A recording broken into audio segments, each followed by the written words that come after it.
A season ago, Jacob deGrom burst onto the major league scene with a rock-solid mound presence and some seriously free-flowing hair that made him a fan favorite. No National League newcomer won more games, fanned more hitters, or pitched to a lower ERA, and deGrom took a bow by winning Rookie of the Year honors. Tonight, he goes to the mound for the first time in 2015 as the curtain rises on Jacob deGrom's encore season. At Nationals Park in Washington, D.C., the New York Mets play the Washington Nationals. Jacob deGrom waiting on the rain, which is going to delay the start of tonight's game, getting ready for his 2015 sophomore campaign to get rolling. And a pleasant good evening, everybody, and welcome to the Nationals Park. Gary Cohen, Ron Darling, Keith Hernandez with you tonight as the Mets play their second game of the season, trying to go to 2-0. Last November, Jacob deGrom became the fifth Met ever to be named National League Rookie of the Year, and he tries for an encore starting tonight. What can he do to make it even better? Boy, it's going to be hard, but I think he's going to have a fantastic year. Why? Because of the maturity that got him through his rookie year. We tend to forget sometimes that he was 0-4 at some point and then turned it around and went 9-2. I think he won his rookie of the year with that greatest of great starts in September when he struck out the first 8 Miami Marlins. Great year last year, looking for more from deGrom this year. And the Mets, although they're 1-0 for the second straight year, lost their closer on opening day. Now, last year they lost Bobby Parnell for the season. They're hoping the injury to Henry Mejia is not nearly that serious, but Mejia's on the DL with elbow inflammation, and that means Jeurys Familia has to take over as closer. Yeah, that elbow inflammation is in the back of his elbow, but the reliever that you like to see on that opening day was Familia. His stuff was unhittable that afternoon. So a lot of people in the organization think Familia was going to be the closer someday anyway. He's pushed into it now. So the Mets will try and make it 2 straight over the Nats, and on opening day they got 3 runs. They were all unearned, but the biggest hit of the game belonged to Lucas Duda, hitting the 3-hole. Well, that lineup change there. David Wright hit a lot in the 2-hole in spring training. Duda in the 3-hole here gets up in a big situation. Mets hadn't scored a run, had a 2-strike count on him with 2 outs. Those are the toughest RBIs. Lucas had a slow start from spring training with the oblique, kind of fell behind, swung the bat good in late spring. That was a wonderful swing on that pitch. So behind the count, 1-2. Those 2-out RBIs got the Mets on the board, and that was the difference in the ball game. Well, after facing Scherzer on opening day, Duda and the Mets have no easier task today, facing another ace in Jordan Zimmermann. All he did in his last regular season start was pitch a no-hitter. And then go in the postseason and pitch 8 2/3 of a fantastic baseball. You know, all the media talks about is Strasburg. It's really Jordan Zimmermann who's been their best pitcher the last 4 or 5 seasons. 57-40 in his career. So the Mets who got swept by the Nats in their season opening series at Citi Field last year, hoping to keep on trying to turn the tables against the Nats this year. Mets and Nats, all the action coming your way from D.C.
Miami Marlins taking the mound on a 50-degree night with a little bit of blowing rain still around. Most of the rain has cleared out. It really rained for only about 10 minutes, and it was while the pitchers were warming up about 10 or 15 minutes ago. Only a guy from Wisconsin on a night like this would not need any sleeves, but Zimmerman is that right-hander that's never really talked about when you're talking about the best pitchers in the game, but he's one of those. His last 96 starts, he's 66-30 with an ERA under 3. And we'll take a look at the Nationals defense, and that's brought to you by Coors Light. It's the same cast of characters out there. Harper, of course, the budding superstar of the Nationals in right field. Desmond, who had the just a miserable game opening day with the 2 errors that allowed all 3 runs, unearned runs, to score for the Mets to win that ball game. Wilson Ramos, who had a little struggle with the plate. Everybody kind of struggled. There was only 8 hits in that ball game on opening day. Well, there might not be a lot of hits tonight either with these 2 talented right-handers going. 2 guys who are strike throwers. Jordan Zimmerman, the winningest pitcher in Washington Nationals history, passed by Livan Hernandez last year for that designation. The Nats now in their 11th season, and he became the first Nat to throw a no-hitter when he threw his last day no-hitter against Miami last year. I misspoke. I said he was 66-30. The Nationals are 66-30 in his last 96. Mike Everett was not with this crew on opening day, but he will have the plate for tonight's game. There's Max Scherzer, who made his Nats debut on opening day, didn't allow an earned run and took a loss, and so it goes. He said the fastest or hardest fastball he threw all afternoon was the one he threw to Lucas Duda for the 2-run single. Curtis Granderson will lead things off. Granderson went 0 for 3 with a pair of walks on opening day. It'll be Granderson right and Duda to get things started for the Mets. A little shy of an hour rain delay at the start of this one. Keep in mind the Mets and Nats play a day game tomorrow, and that was certainly in the considerations as they waited for this one to start. Granderson takes a fastball for a strike, and we're underway. 56 minutes on the rain delay.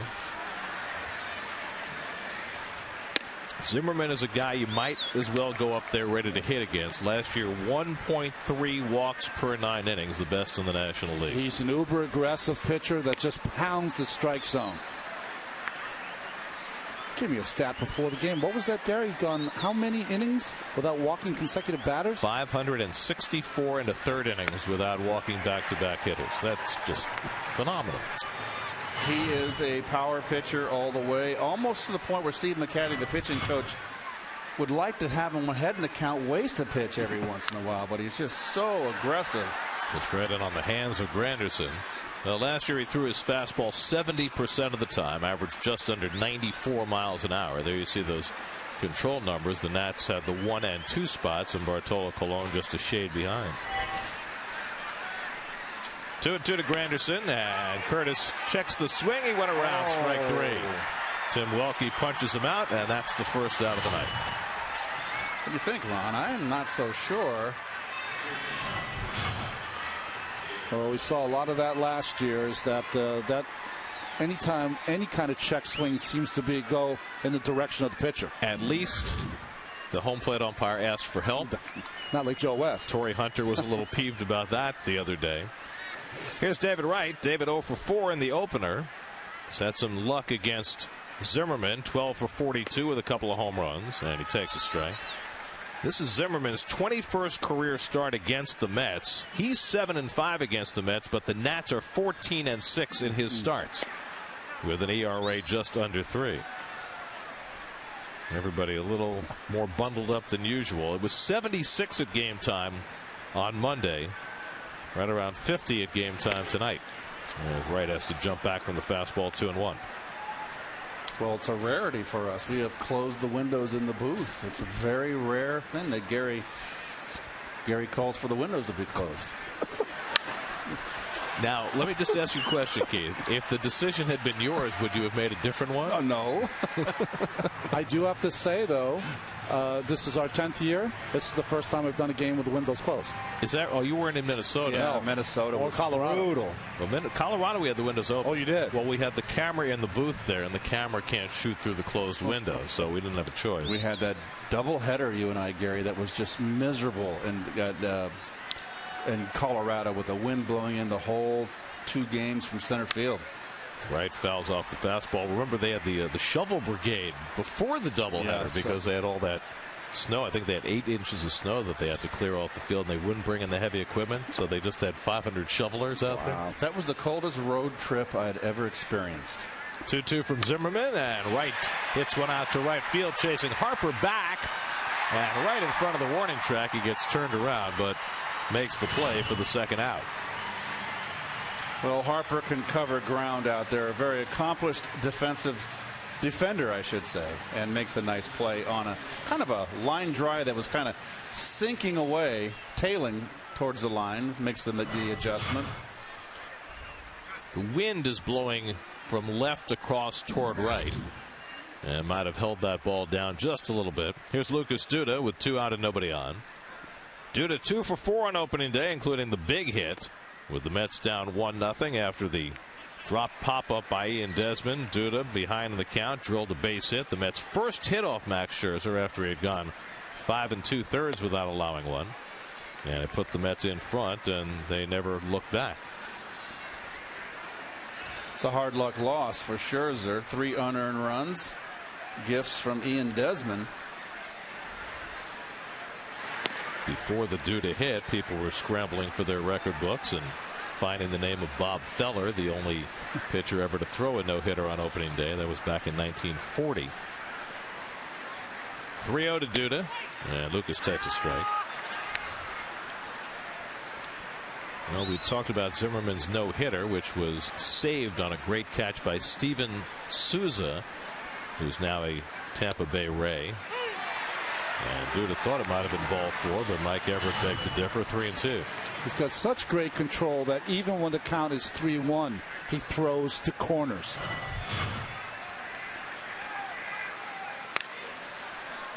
And then after that no-hitter, Zimmerman pitched game 2 of the division series against the Giants. Took a lead into the 9th inning, 8 2/3 scoreless, walked a batter, and Matt Williams took him out. Yeah, and that was the end of that. Drew Storen gave up a hit to Buster Posey, a double to Pablo Sandoval, and they wound up playing 18 innings that day and night before Brandon Belt ended it with a home run to put the Giants up 2-0. Escobar grabs the pop-up, a 1-2-3 inning for Jordan Zimmerman. Mets are done. Jacob deGrom heads to the mound when we come back.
As they went with on opening day when they managed just 3 hits against Bartolo Colon and none against the Mets bullpen. Of course, they're missing 3 of their key players in Anthony Rendon and Jason Worth and Denard Span.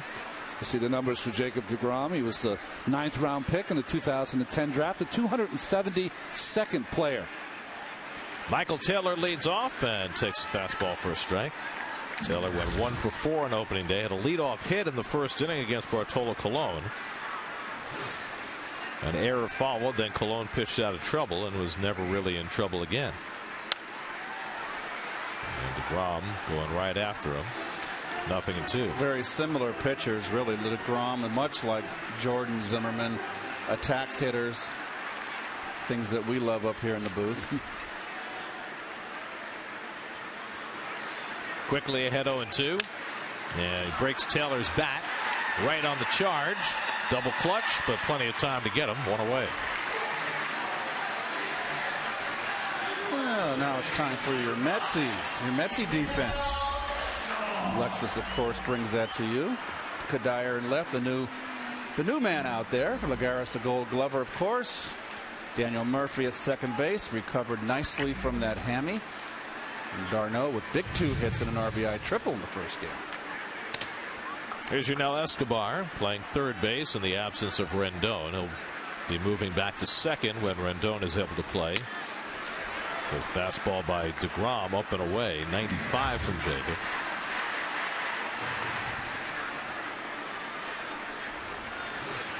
Escobar coming over from Tampa Bay.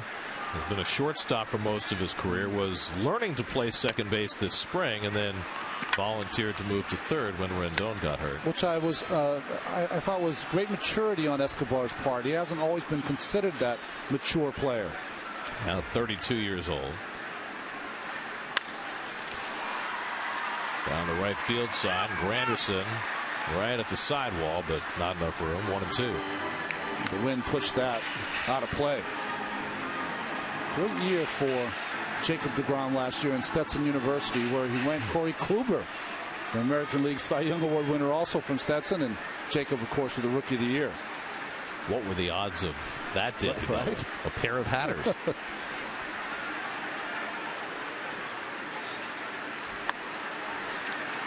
Well, there's that high fastball when he gets ahead in the count. That deGrom really developed towards the latter part of the season, Ron. Maybe the last 5-6 starts. Get the hitters to chase the high one. Normally a guy who works low in the zone, but they wanted him to change eye levels, and he seems to have made some progress with that. Well, I think we noticed in the postseason how well Madison Bumgarner used the top of the strike zone. So a lot of people buying onto that. Chopper for right, past him and past Flores. It's a base hit for Escobar. Just found the seam on the left side, and so the Nats have a 1-out base run. Well, the infields are really well manicured in Major League Baseball today. Really made for the hitters. Like putting greens out there. They get through that infield quick. So 1 out and 1 on. Here's Bryce Harper, who accounted for all the Nats offense with 1 swing on Monday. With a long home run to right center. His 3rd opening day home run, which is more than anybody has ever hit before their 23rd birthday. He had 2 of them 2 years ago and then 1 this week. He's already got 56 home runs and he's 22.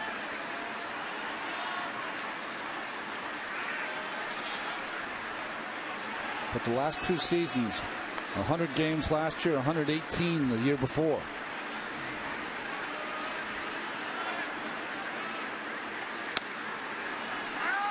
One and 1 to Harper.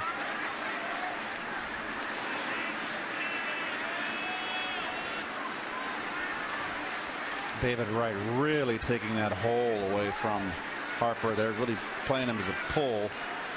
Doesn't hit much to the left side on the ground, I guess, according to the charts for the Mets. As I said before, Ron, Gary, that would drive me crazy if a third baseman took that hole away from me. I love that hole. But if you had that happen, would you make the adjustment to try and hit it down the line? I could do that on a ball away, yes. I would be able to make an adjustment. And what is that? Waiting just an extra bit longer? A little bit longer. Okay. Good swing right there. I wonder, though, you know, you were such an all-field hitter. I wonder whether they would have shifted on you at all based on based on your charts. I would have just played gap to gap. I'd have my outfield gapped against me and take away the gaps. I mean, the ball down the line is going to be a double anyway. Escobar, not a base stealer, had just one last year with Tampa. 2-2 to Harper with one out. Popped up, right coming over for a look, but that'll be back in the crowd.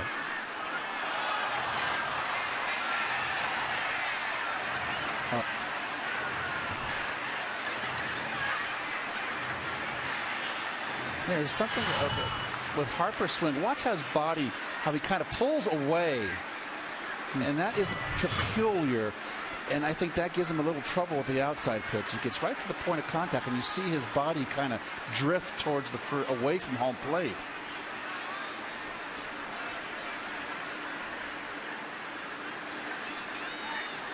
Do you think that, I mean, he hits the ball such a long way, but you would think if his body's so far out in front, it would sap him of some power. It's not that he's not opening up. I can't describe it, but it makes him certainly a middle-in hitter, Ronnie, and down. And it makes him a good breaking ball hitter because the ball's moving into where he's moving away from. Struck him out. Good fastball by deGrom for his first strikeout of the night. 2 down. Well, there's that up fastball we've been talking about that Jacob deGrom's been working on. Down the entire at bat, and threw one right by him. Up and a little bit away. And that's what you were talking about with Harper. It looked uncomfortable on that pitch. So here's Zimmerman. Ryan went 0 for 3 on opening day. No score. We're in the bottom of the first. We had a rain delay of just under an hour at the start. And deGrom starts him off speed. And we mentioned on Zimmerman how far away from the plate he stands. Very long bat he has, and you've got to pitch him in. When he's on, he goes to right center field with authority.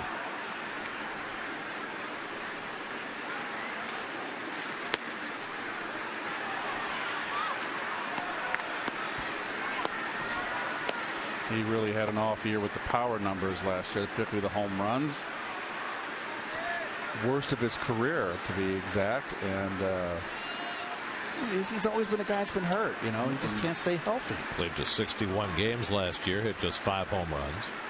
1-1 from deGrom, and a high fly ball deep to left field. Back goes Kadire to the warning track, back at the wall, and it's out of here. Ryan Zimmerman gets the Nats started with a 2-run homer, his first of the year. deGrom, who gave up only 7 home runs last season in 22 starts, gives up a home run in his first inning of the season. And the Nats have a 2-0 lead.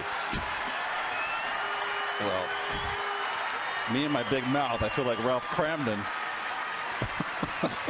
Pitch him in, you said? He pitched him in. Look at this. And he got it in. He just turned on it. And you knew it was gone instantly. He got all of it.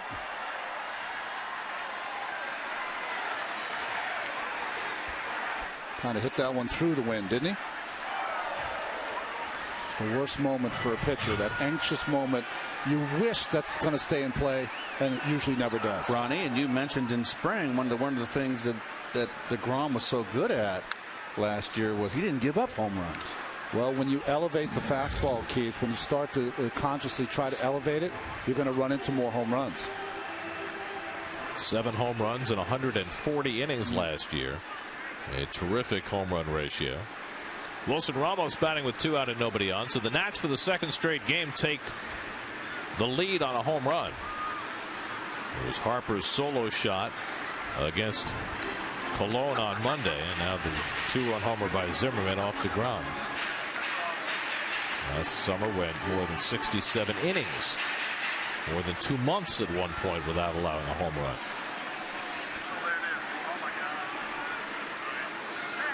Ramos was 0 for 4 in the opener. And deGrom again going upstairs with the fastball, 1-2. Jacob became the 5th Met ever to win National League Rookie of the Year honors last November. The Mets had the longest Rookie of the Year drought of any major league team since Doc Gooden won it in '84. 31 years later, deGrom. driven to right, but right at Granderson, and that retires the side. But Ryan Zimmerman's 2-run homer gets the Nats out to the early lead, 2-0 Washington after 1.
Here's Matt Harvey. The Mets are offering a 3 for $33 package, 3 tickets for $33, along with $15 credit off food and beverage. All fans will receive a Matt Harvey t-shirt presented by Old Dominion Freight Line. For tickets, visit Mets.com/Harvey. Michael Kadire leading off in the second with the Mets down 2-0. Kadire went 1 for 4 on opening day. An opposite field single his last time up. And Jordan Zimmerman quickly out ahead of him 0-2. Kadire, then Murphy and Lagares as the Mets try and fight back against Zimmerman, stake to a 2-run lead. And Kadire hits this one the other way, but right at Ryan Zimmerman for the first out. What's our number from last year when the Nats won 14 of 19, 26-7, right? They had home with the Mets, and a couple more here to start the 15 season. Here's Murphy. Daniel went 0 for 4 on opening day. He's had very good numbers against Jordan Zimmerman. 50 at bats, hitting .320 with 3 home runs. And you talk about a pitcher who doesn't give up many home runs. Zimmerman's been that his entire career. Last year, 13 home runs in just a shade under 200 innings.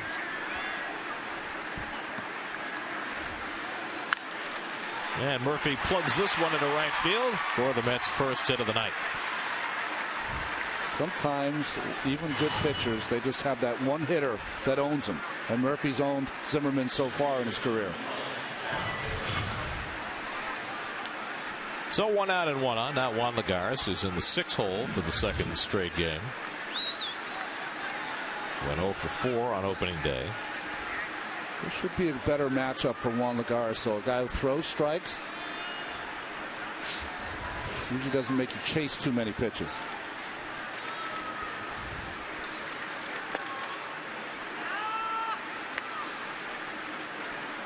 He's strike one to everybody. Yeah. He's automatic.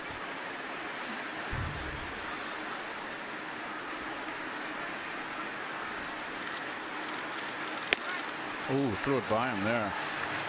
And sort of the gun's only at 93. I think he's throwing a little, might be a slow gun.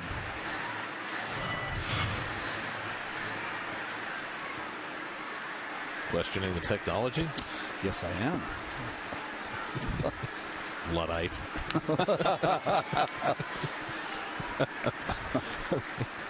Well, Zimmerman, we talked about everybody strike one. Well, yeah, only one pitcher in the National League had a higher percentage of first pitch strikes last year.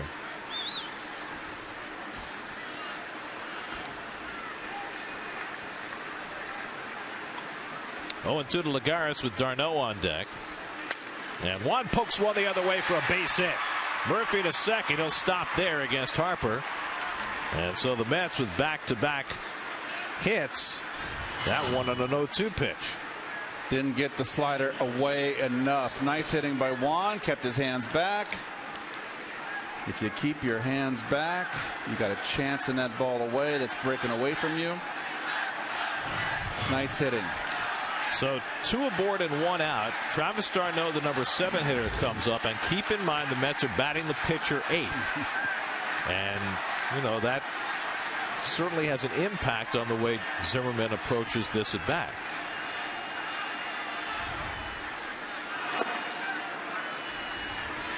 And the result, first pitch slider, but for a ball. You got to go after him though.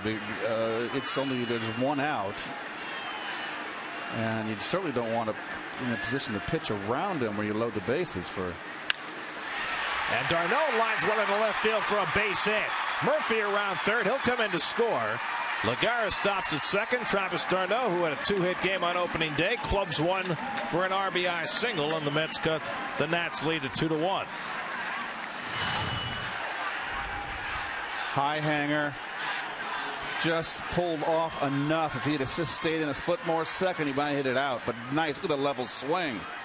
Very nice. d'Arnaud off to a very nice start. Now Terry Collins has to decide how he wants to play this with deGrom, who's one of his better hitting pitchers. He got first and second and 1 out. I would still bunt him over. You know, he is a good hitting pitcher. Yes. If they're charging real hard, then I'd take it off and let him swing the bat. But you want to get the guys in RBI position for Wilmer Flores. No question. Flores hitting in the 9 hole. What you want to do more than anything else is avoid a double play. So the Nats looking for the bunt. And deGrom lines one. Zimmerman with a diving catch. Beautiful play, Ryan Zimmerman. Coming in from the other corner this year and makes a beautiful play. Well, look at the hustle coming in. He's such an athlete. He's just so quick for a big guy.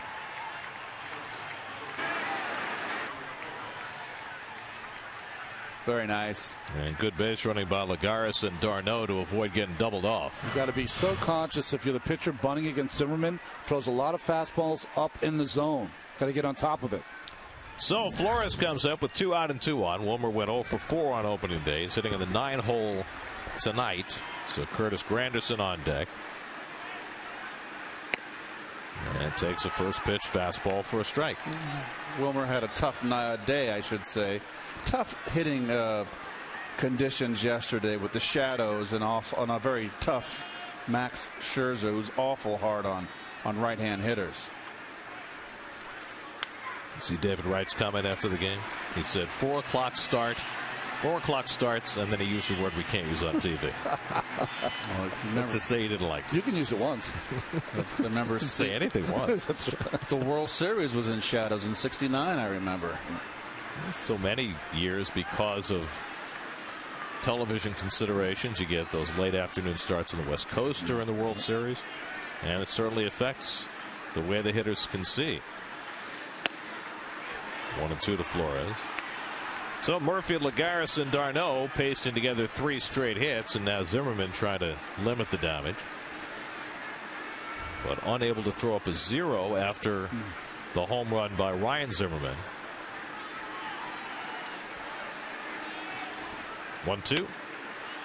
Just missed with that fastball. 2-2.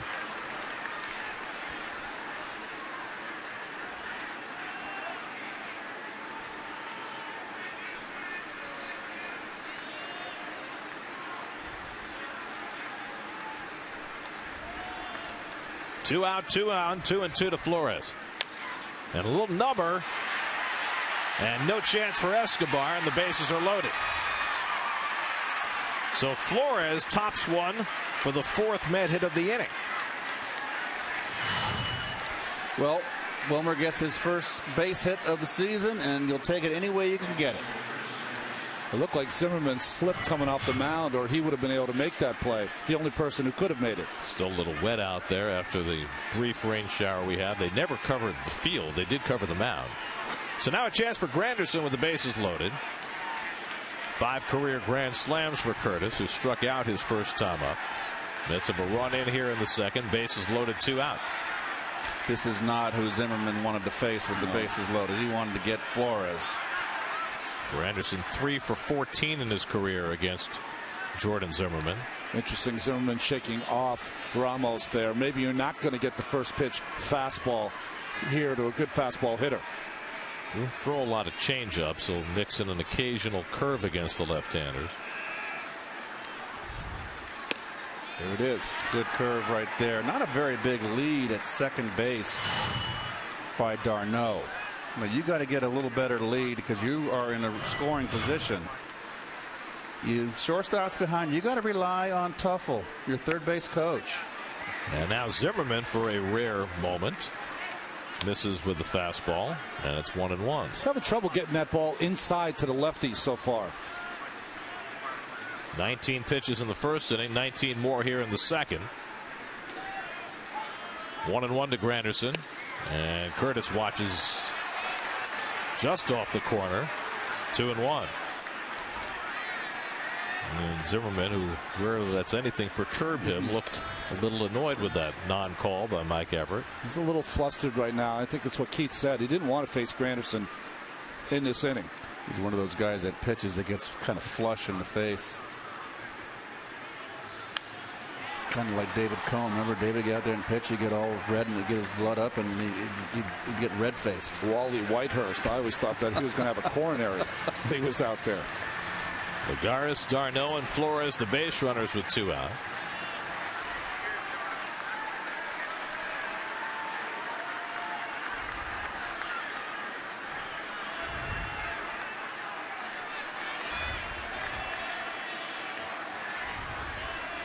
Two to Granderson. Tries to hold on the slider, and he stopped it in time. That's one thing that Curtis has done. I mean, he's a strikeout guy who walked 79 times last year. Made big strides as far as getting a better knowledge of the strike zone. That is not a swing.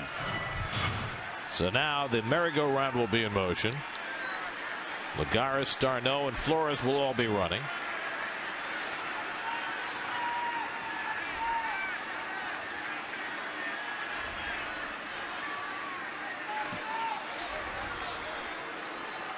It's almost like Zimmerman's in between pitches. He's not sure what to throw. He's a fastball pitcher.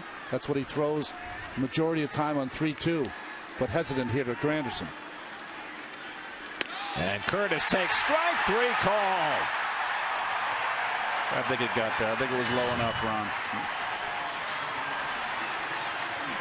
3-2 slider just caught the top part of the strike zone, and the Mets strand 3 in the second. They get 1. It's 2-1 Washington.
Ian Desmond leads off the home second inning and takes a slider at the knees for a strike.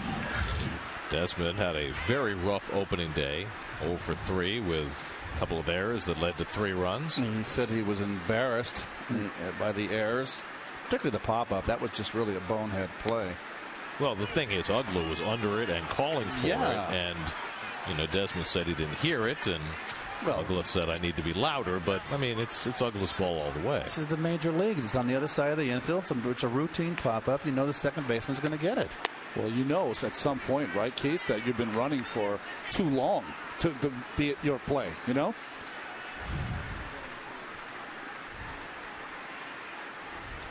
Desmond, Ugla, and Moore for the Nats in the home second.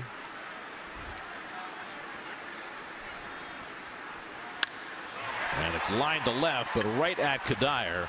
He's able to make the reaching grab for the first out. Some hard hit balls against deGrom early in this game. Well, here are those errors on Monday. Well, this was the one. Ugla's got it. What's he doing over there? And Ugla shouldn't have backed off and probably did. Here's the other error, which this is okay.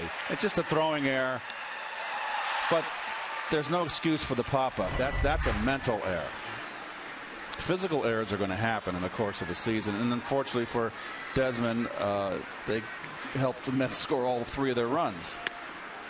Ugla takes a strike. Well, the Mets will be going to Atlanta this weekend. Dan Ugla right now is the highest paid Atlanta Brave. That's right. They released him last year and are still paying him. They paid him when he went to the Giants and then got released again, and they're paying the vast majority of his salary now after making the Nats roster as a minor league non-roster invitee. What a nightmare year for Ugla. Batted 162 for the Braves, then was over in San Francisco and went 0 for 11, which resulted in Joe Panik getting the job, and he became a hero in the postseason. It's funny how things work out, right? Yeah. Popped up into shallow right, and Granderson coming on. If Ugla had not gone there, or if Panik had not been successful, who knows, maybe Daniel Murphy would have been a San Francisco Giant. It was certainly something that was on the Giants' radar last summer when Marco Scudero got hurt and they needed the second baseman. I'll remember that double play for a long time that Panik turned with the diving stop at second base. Here's Tyler Moore with 2 out and nobody on. Moore filling in for the injured Jason Worth, whom the Nats hope to have back before too terribly long, maybe as early as Sunday, maybe sometime next week. Coming back from shoulder surgery in January. Span and Worth played in an inter-squad game on the day off, so they're getting close. He's got the beard and the hair all ready to go.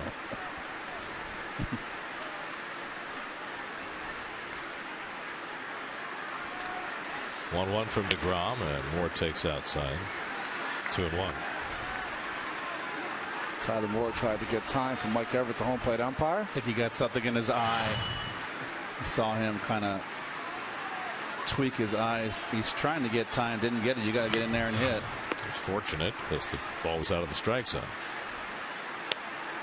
I wonder, as a pitcher, do you get distracted when you see the hitter asking for time? Sometimes, but you have to go along and fire it in there. But sometimes you'll see a pitcher stop because the hitter's asking for time. No harm with nobody on base. So you can get hurt by stopping mid-delivery. Moore gets a piece of the fastball, still 2-2. And sometimes you can hear, as the pitcher, because you're only 60 feet away, you can hear the hitter yelling it. Time, time, time. Jordan Zimmerman, pretty good hitting pitcher, waiting on deck.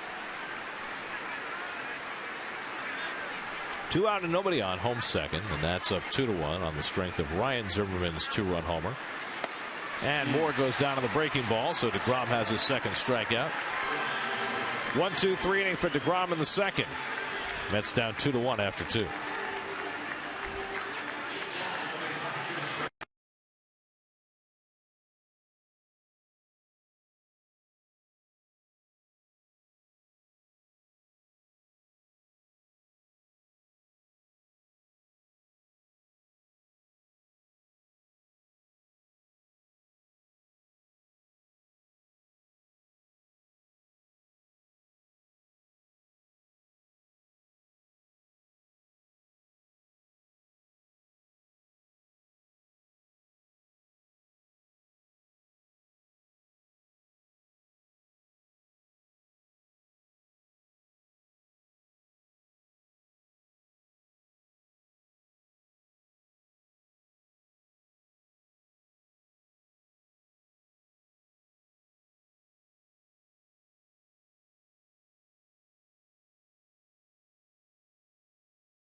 Memorial, modeled after the Pantheon of Rome.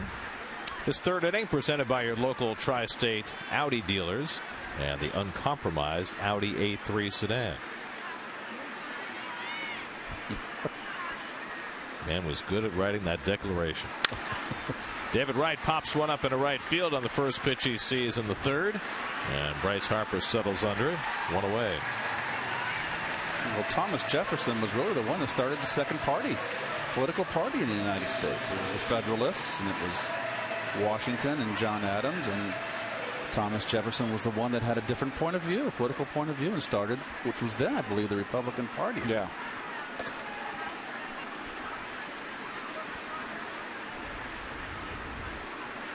Lucas Duda hit a foul pop-up that he and Desmond caught his first time up, and again Desmond, the lone infielder on the left side against Duda as they run the shift out.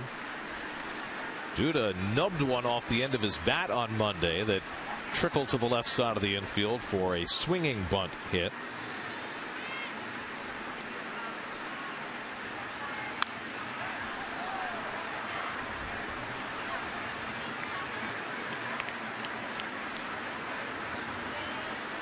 I wonder, after all the shifting in baseball last year, with probably more to come this year, how much we'll see the big left-hand batters try and steal a hit now and again, laying one down. Well, think about it this way, Gary. You know, a month gets you 12 more hits at the end of the year. That could be the difference between 280 and 290, 300. Of all the big left-hand hitters, the guy who was most successful at doing that last year was Anthony Rizzo. He had 5 bunt hits against the shift, including 2 in one game. The question is, if you do get a bunt hit here and there, will it cause them to change the shift at all? Will they factor that into how they play it? I don't think they're going to factor that at all.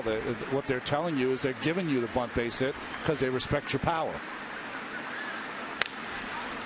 And they basically feel that in the majority of the time, they're playing percentages that you're going to pull the ball. But the shift isn't taking away your power. It's taking away the single to right. Yeah. So if you show you can get a single by bunting, wouldn't they have to account for that? I think they would rather have Lucas bunting down the third base line if he wanted to. I mean, Dave Kingman brings to mind when I played with the Cardinals. We had a big shift on him with not like this kind of shift, but the third baseman over where the shortstop was, and Kingman put a bunt down. I remember going, well, I'm glad he bunted, because the Mets didn't have a good hitting ball club back there. I think that's the difference. It depends what kind of lineup you're in. If you're the lone gun in that lineup, then it's different. And Lucas hits one right into the shift, and Ugla snags it for the second out. Well, a bullet off the bat of Duda, but Ugla had it played perfectly.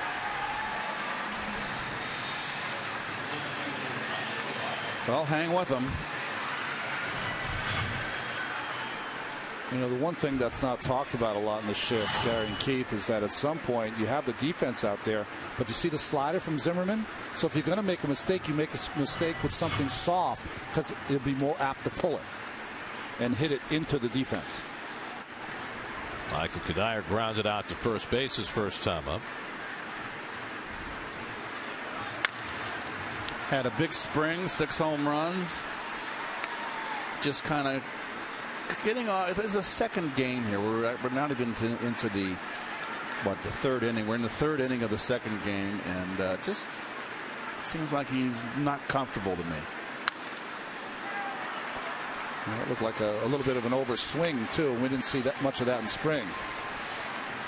Well, 2 years ago, Michael Kadire was a National League batting champ. Last year at .332, but that was in limited playing time. Played just 49 games because of a pair of injuries.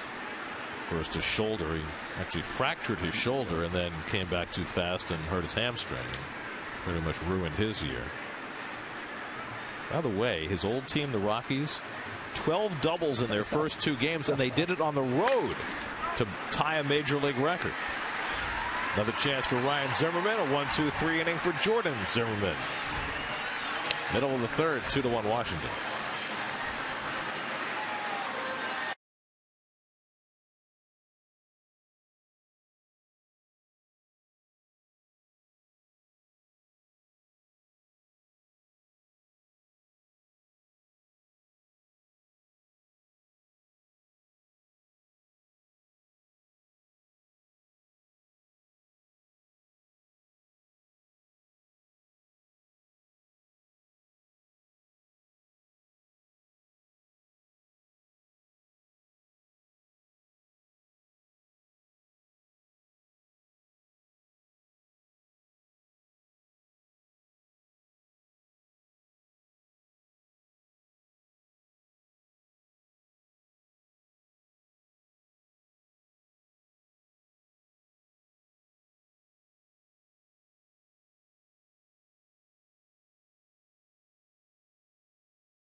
Brought to you by Clean Crisp Coors Light. We mentioned 5 Mets have won Rookie of the Year honors in the National League, and there's the quintet.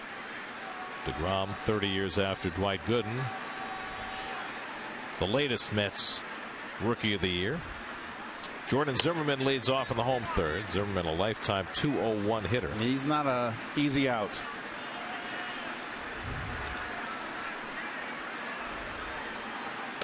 You know who just drove in the first 3 Phillies runs of the season with a 3-run homer? The kid that took him center field? Nope. No, okay. Jeff Francoeur. Oh. Got the start in right field tonight, hit a 3-run homer. Good for him. Nice to see Frenchie back in the big leagues. Hit that off Rick Porcello in the bottom of the 6th to break open a scoreless game. And hitting, not pitching. Yeah. Well, the Phillies will be in New York next week for the Mets home opener, so Frenchie should be around for that. Nationals go to Philadelphia after this series. Zimmermann foul tips it. 3rd strikeout for deGrom. 1 down in the home third, and we check in with Steve Gelb. Steve? Well, Gary, a bit of a different first start in 2015 than it was for Jacob deGrom, his first start ever in 2014 at the major league level. deGrom plays it cool and collected on the mound, but he was telling me this spring that looking back on that first start, he's not sure he's ever been more nervous, going so far as to say that when he took the mound and got into the stretch for the first time, his legs were shaking so much he was afraid he was going to balk. Of course, he didn't balk. He pitched a great game, 7 innings, 1 run, 6 strikeouts against the New York Yankees on May 15th, and we all know what happened after that. I asked deGrom if, when you're that nervous and then you go through and you perform the way you want to perform, as he induces a ground out 2 away right now, but when you perform the way you want to perform, is it more a feeling of excitement or a feeling of relief? And he said in that case it was both, but more so relief. He got called up to be a bullpen pitcher. He wasn't sure how many chances he was going to get to prove he could be a starter. He certainly did that in spades. Well, if you remember that first start, it was a matchup of rookie pitchers. It was deGrom for the Mets, Chase Whitley for the Yankees, and deGrom lost that game 1-0, giving up the 1 run in 7 innings. Remember how hard it was for him to win early, despite how well he pitched? 0-4 at one point. Where did he go? 7 or 8 games before he got his first win. And some of those he pitched brilliantly. Now Escobar up with 2 out and nobody on. I know what Steve was talking about with deGrom and saying how nervous he was. In the first game I ever started, I gave up 1 run in 6 innings, which doesn't sound that bad, but I balked twice and I hit 2 batters just from nerves alone.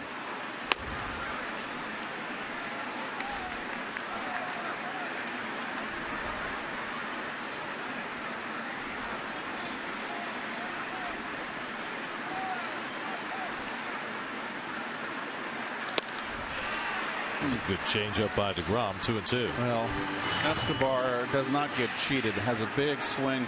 I think too big a swing. When you fall over the plate like that in your follow through, it's just overswinging, not good balance. 2-2. And that just misses. Full count. 2 changeups in a row. Escobar shaking his head. Not that time. I'm not swinging it 2 in a row. Harper on deck if Escobar keeps the inning going. And he does with a 2-out walk. First walk given up by deGrom.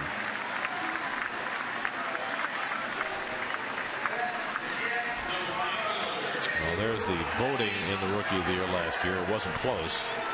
deGrom getting 26 of the 30 first place votes to beat out Billy Hamilton of the Reds. But I'd have to say for 4 of the 6 months it was Billy Hamilton who had that Rookie of the Year. Yep. Well, he had the advantage of being there all year. And playing an everyday player. You know, deGrom came up and made his debut May 15th.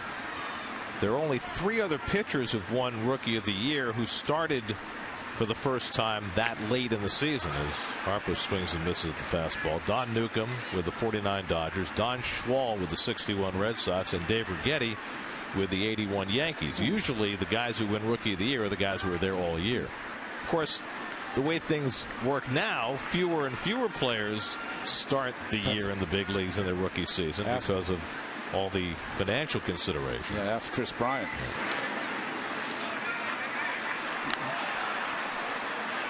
Snap throw by d'Arnaud, and Escobar gets back. Didn't McCovey win the Rookie of the Year, and he came up late? Very late. He came up in June. Yeah. That was what, 60? 59, I think. Oh, that's right, 59. You're right.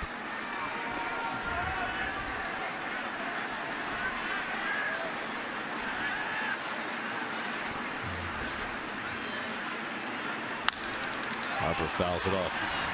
By the way, speaking of McCovey, we never got a chance to talk about the passing of the great Lon Simmons. Lon Simmons was the voice as a kid growing up in the Bay Area. He and Russ Hodges were the voice of the San Francisco Giants. And then they were a team from the beginning when the Giants came over in '58 from Coogan's Bluff, as all you New Yorkers know. Also the voice of the 49ers. Great guy. Passed away a couple days ago. This beautiful baritone voice. Treated me like gold. Class act. And, he'll be sorely missed. He reminded me so much of Ralph Kiner. He was just an elegant man. There was something just so great about him. And he was the radio and TV announcer for the Oakland A's when I played there in the early 90s. So he had 5 decades in the booth, and just a wonderful man, Hall of Famer. 91 years old when he passed this past weekend. Harper lines one into right center for a base hit. Escobar pulls in at second. And so 2 out base runners for the Nats. A walk and now a base hit for Harper. Change up, goes down and gets it. So Ronnie, when you throw a change up right there like deGrom, it's a good pitch. It's sinking, and the hitter gets. It means he's staying in. That means you got to make him worry about inside. He hasn't thrown any fastballs inside. Has deGrom to the left-handed hitters. So a big moment early in this game for deGrom, down 2-1, and the guy who put the 2 on the board for the Nats, Ryan Zimmerman, steps in. It is first home run of the year, a 2-run shot to left. Bats here with 2 out and 2 on in the third.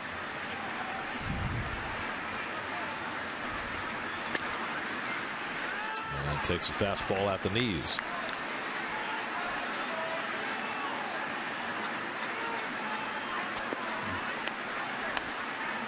Keith, you were talking about pitching Zimmerman inside. deGrom tried to. He didn't get it in enough.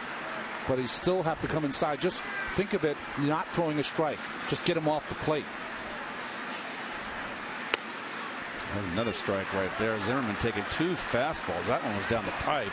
Remember, the home run he hit, the 2-run shot in the first inning, was a fastball in. Now, deGrom, you noticed, see the grip right there. Interesting. Circle change grip. With the seams. Unusual grip. Usually it's across the seams. Well, deGrom dialed that last one up to 96, his hardest pitch of the night. Now ahead 0-2. Yep. Got him looking. Went to the high fastball, kept it in the strike zone. 4th strikeout for deGrom, and he gets himself out of 3rd inning trouble. Still 2-1 Nats.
Get extended coverage of tomorrow's Mets Nats finale with an in-depth breakdown of Matt Harvey's return to the mound on Daily News Live, presented by Citi, tomorrow at 5, only on SNY.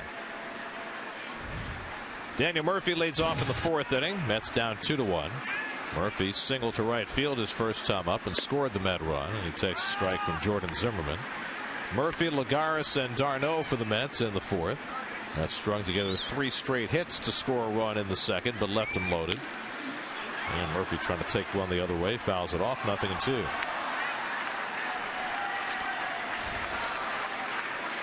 Lagares next.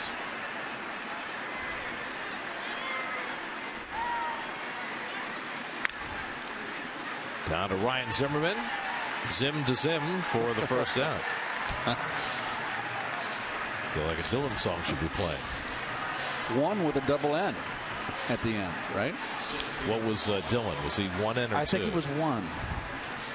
I'm almost positive. He's saying he played on our team. All I know, he also came from Minneapolis too. It's a pretty good team, yes, huh? Was he your all-star or what? Well, we have to be. Right there at the top of the list. Yes. You know. Juan Lagares poked a single through the right side his first time up. Minneapolis produced some pretty good musical talent. That's right. Prince is from the area there. Oh, I always love to listen to the Bob Dylan hour on the satellite radio. Yes. And he's very engaging in that hour and all of his old music. Dylan the DJ. Fly ball over toward the right field corner. Long run for Harper back near the wall, and he makes the catch. That ball kept going, and I think Harper didn't expect it to go that far when it first left the bat. This is a great recovery from Harper and showing his athleticism and his ability to play the outfield. He originally thought that this was going to be a routine fly ball and then realized, I better get on my horse. It's hit better than I thought. Remember, as an amateur, he was a catcher that was moved to the outfield so it wouldn't hurt his legs. And I would say he's a good outfielder, but he's not a pretty outfielder to watch. So 2 out and nobody on. Now Travis d'Arnaud, who drove in the Met run with a single to left his first time up. So d'Arnaud now 3 for 5 with a couple of RBIs to start the season after a not very productive spring, which just goes to show one more time that spring training means just about nothing. Hey, Gary, you got to listen to me. Always listen to you, Keith. I'm happy for d'Arnaud that he's gotten off to this nice start, because a little bit of pressure was put on him in the media that he didn't have a good spring, hit only .219. But well, you know, the other piece of that is the Mets have a very, very good catching prospect who's probably 2 months away from being ready to play in the major leagues, and Kevin Plawecki. And d'Arnaud knows that as well as anyone. Well, you know what? Competition's a great thing. It keeps guys motivated. I've never seen a team yet, though, that's had 2 good catchers where, you know, they catch them 80 games each. Never seen it. Yeah. It's going to be interesting to see how the Mets handle that when Plawecki is ready. d'Arnaud pops one up. Who's going to take this one? Desmond's going to get out of the way. And that's what handles it cleanly. I mean, Desmond wanted to be nowhere near that zip code. 2-1 in the middle of the 4th. Relive some of the most thrilling Mets moments on SNY coming up after this break.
Everything went right, and they won the division going away, and they had the easy time of it against the Dodgers in the first round of the postseason. And then with all the pitching injuries they had, got to the 7th game against the Cardinals, and it didn't work out, and very little has worked out for this franchise since. It was what a game. I mean, as soon as Endy Chavez made that catch, you just knew the Mets were destined to win that game until they didn't. And Yadier Molina's home run off Aaron Heilman, and that sealed it. Wilson Ramos lined out to right his first time up, and takes a strike from deGrom, 0-2. You remember, though, looking back to the clincher, the Mets had been in Pittsburgh, and they had, 3 chances to clinch the division and didn't, and came home, and they wound up clinching it in their own ballpark. The ended up being a nice thing. Sorry, Gary. The '86 team was like that also.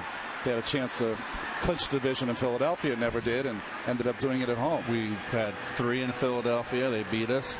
Then they went to St. Louis, and St. Louis beat us 2 out of 3. It made us come home and do it. Oh, well. It was not a good road trip. It was the worst road trip of the year. We won 108 games. Not too many people beat us.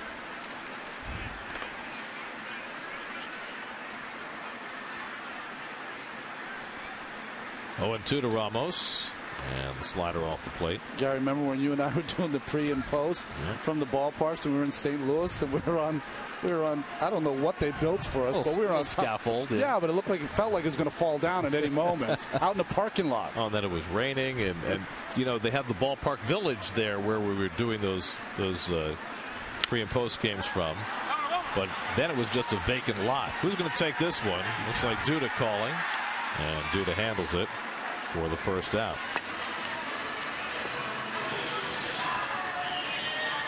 David Wright will never go near a first baseman trying to catch a pop-up in that kind of spot again. That's right. Colorado, Ike Davis. Funny to watch Lucas catch pop-ups. He gets the real kind of happy feet when he gets about to catch the ball. I don't know about you, Keith, but I have been very pleasantly surprised with Lucas as a first baseman this last year or so. You know what impressed me last year, Gary? One of the things I noticed when he got to the job and played every day so he can show his wares was he turns a nice double play. For a big guy, it's kind of lumbering. When he gets that ground ball hole and the runner on, he's got real quick footwork to get that guy the lead runner and turn double play. That's when he caught my eye. Desmond lined out to left his first time up. It's a slow grounder for Flores to charge. And a nice pick by Duda for the second out. Well, Flores has looked awfully good so far. Looks very comfortable to shortstop. And you know what? He's no flash. He just gets the job done. He's a blue-collar shortstop. It was a tough pick for Lucas as we're talking about his defense. You know what's interesting? You're talking about turning the double play. Good footwork by Duda after Flores makes that play. He also has a quick release. And that Ike probably had the better arm, but Ike took so long to get rid of it. It was the pterodactyl throw. Yeah. 2 out and nobody on. I was thinking more in line of the Brontosaurus. Uggla finds the gap in left center, and that one short hops the wall. Bouncing away from Kadire. Uggla will pull on at second base with a 2-out double. His first hit as a National. Well, Uggla's always been a fastball hitter and a high ball hitter.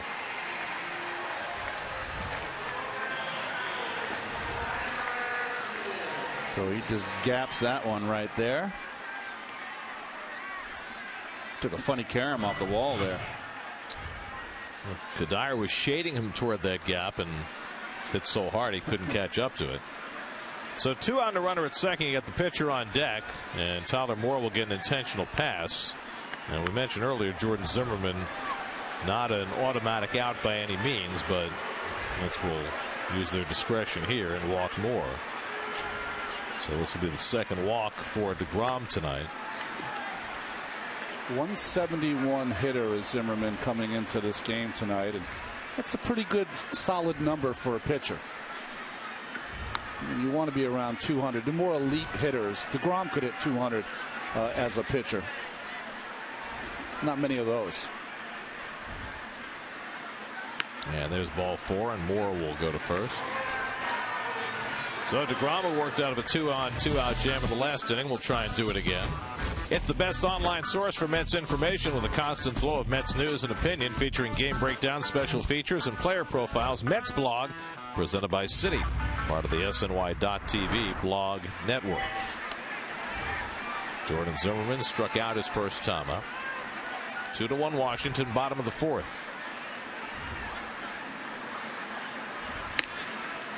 And deGrom gets the strike. Well, Jacob's pitch count certainly higher than he'd like it at this point. 2 out in the fourth, already over 70 pitches.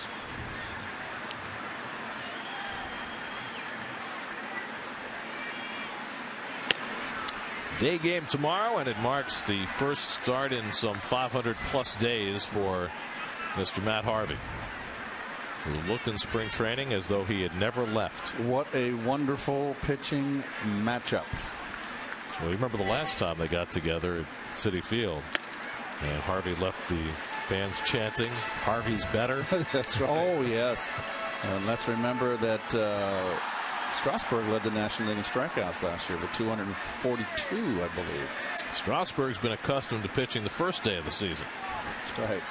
Not this year. With Scherzer here, and now with what Zimmerman has accomplished the last several years. Late swing and a foul.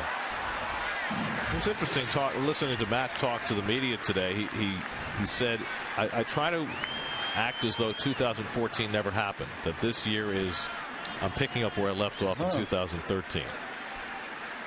It's a good kind of mind game to play with yourself, you know, that you went through all that hard work and just kind of forget about the year that was supposed to be.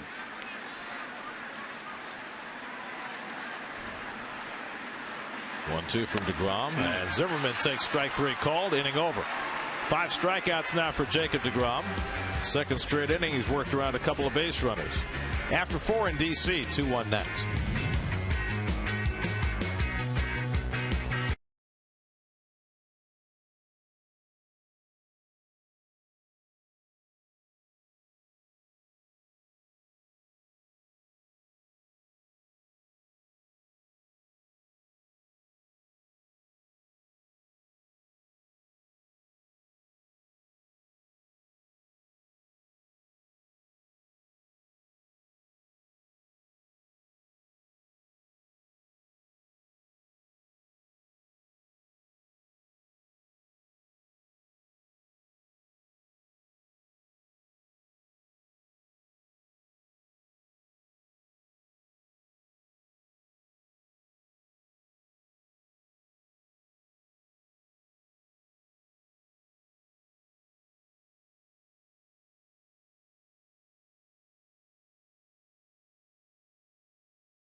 Using hashtag SNY 10 years. Tonight's tweet comes from Corey Nesser, who writes that he was at that clinching game in '86, sitting in right field level, and he saw his dad get misty-eyed. I think a lot of people did that day.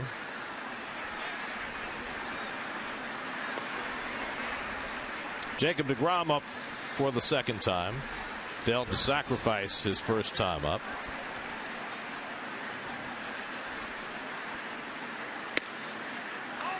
And Zimmerman misses high, ball 1. deGrom, then Flores and Granderson, 8, 9, and 1 in the order for the Mets in the 5th. So I think it's important for us to analyze this 8th slot, right? Jacob came up the first time up. He popped up that bunt. If you have the 8th place hitter Flores, he would have been swinging in that situation with first and second. And now he comes up to lead off an inning. And if he was batting in the ninth slot, if he got Flores on ahead of him, he could put a bunt down or try to.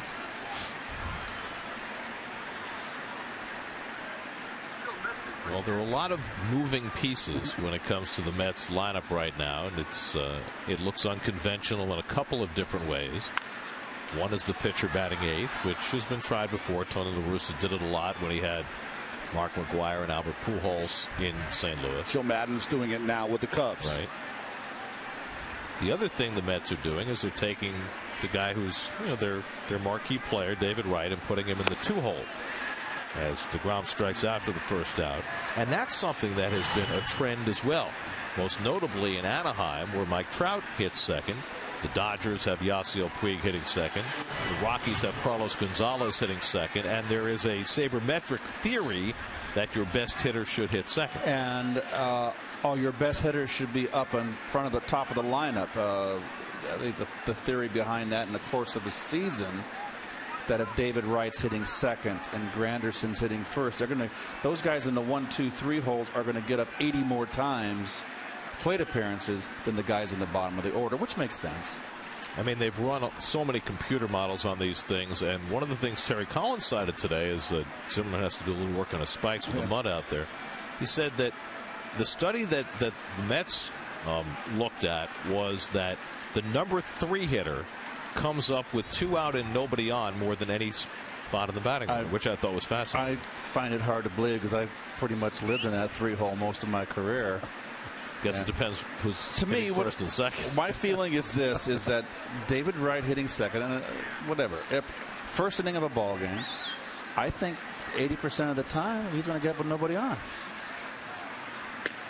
Where I think in the first inning, you can drive. I've driven in a lot of runs in that 3-hole in the first inning. Well, it depends who your leadoff hitter is, right? If you have a classic leadoff hitter who's getting on base 37, 38% of the time, then you're going to come up with men on base more often in the second and third hole than you would with a guy who's getting on base 31, 32% of the time. I don't have an issue with this at all, with deGrom hitting 8th, because then you have Flores in the 9-hole, and really David is kind of the 3 guy anyway. But I think when you've got the pitcher hitting 9th, I mean, traditionally, your 1, 2 hitters are your setup guys. So I know they got computer models. I will observe. Trust me, I will observe all season. 1-2 to Flores, and he pops this one up. Out goes Ugla. In comes Taylor to call. And that's the second out. And that's 9 in a row retired by Jordan Zimmerman. Your 5th inning recap brought to you by Dodge. Ryan Zimmerman's 2-run homer in the first put the Nats in front. Mets got 1 back on 3 straight hits. D'Arnaud driving in the run in the second, but since that second inning, Jordan Zimmerman has been impeccable. Now he starts his 3rd time around the batting order. My question I'll ask you guys is, why is Lagares not batting in the 9th hole? Now, then you have speed in front of David Wright. And that's what you groomed him for, right? To be that leadoff hitter, or in this case, second leadoff hitter. Who's going to get it? Desmond right behind the mound. Another 1, 2, 3 inning for Zimmerman. He's retired 10 straight. Halfway through, 2-1 Nats.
Home fifth inning, Jacob deGrom begins his third time around the Nats batting order.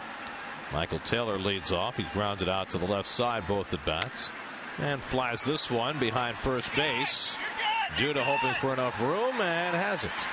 One pitch and one out for deGrom in the home fifth. Yep. No action in the Nationals bullpen. Tanner Roark is up. That's a little surprising in that Zimmerman's only at 76 pitches.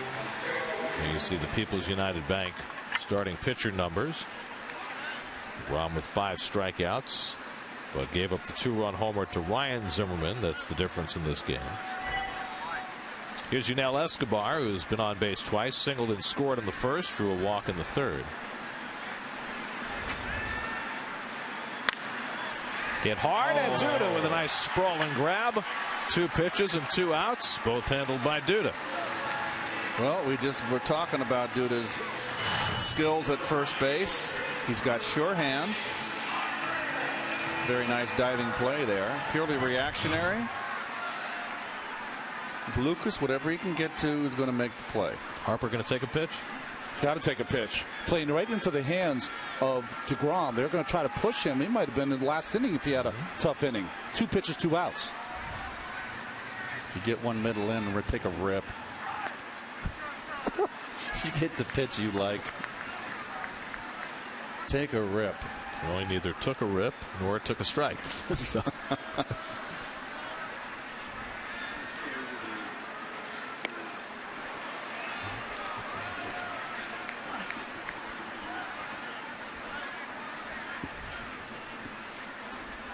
Harper singled to right center his last time up. 1 for 2 on the night.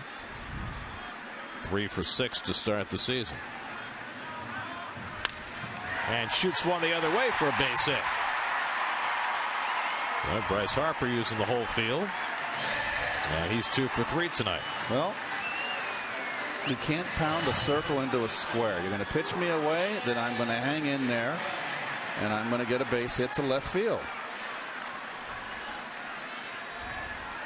Stayed in there better that time. It's not a pretty swing.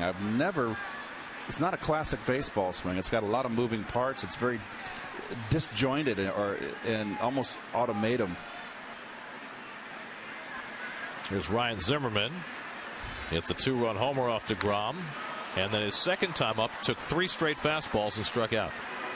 Keith was saying he was sitting on a slider and never got it. Yep. And I was going to say before we went to air, that's what you get for looking for a breaking ball for 3 pitches. Do you think that's what he was doing? Yes. There's only one reason to take 3 straight fastballs, Gare.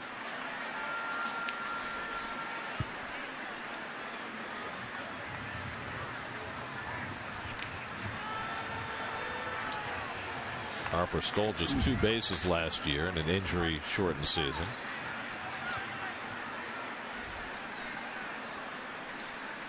So deGrom now at 80 pitches. A little mist still in the air. Yep. We had a rain delay of almost an hour at the start.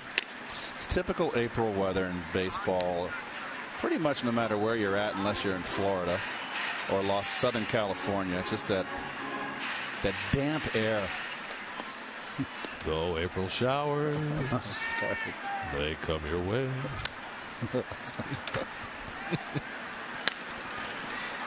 Easy play for Murphy. And he guns down Zimmerman to end the inning. So deGrom threw 5, trails 2-1.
Here, Pepsi Lions score after 5. The Nats with a 2-1 lead over the Mets in Game 2 of the season.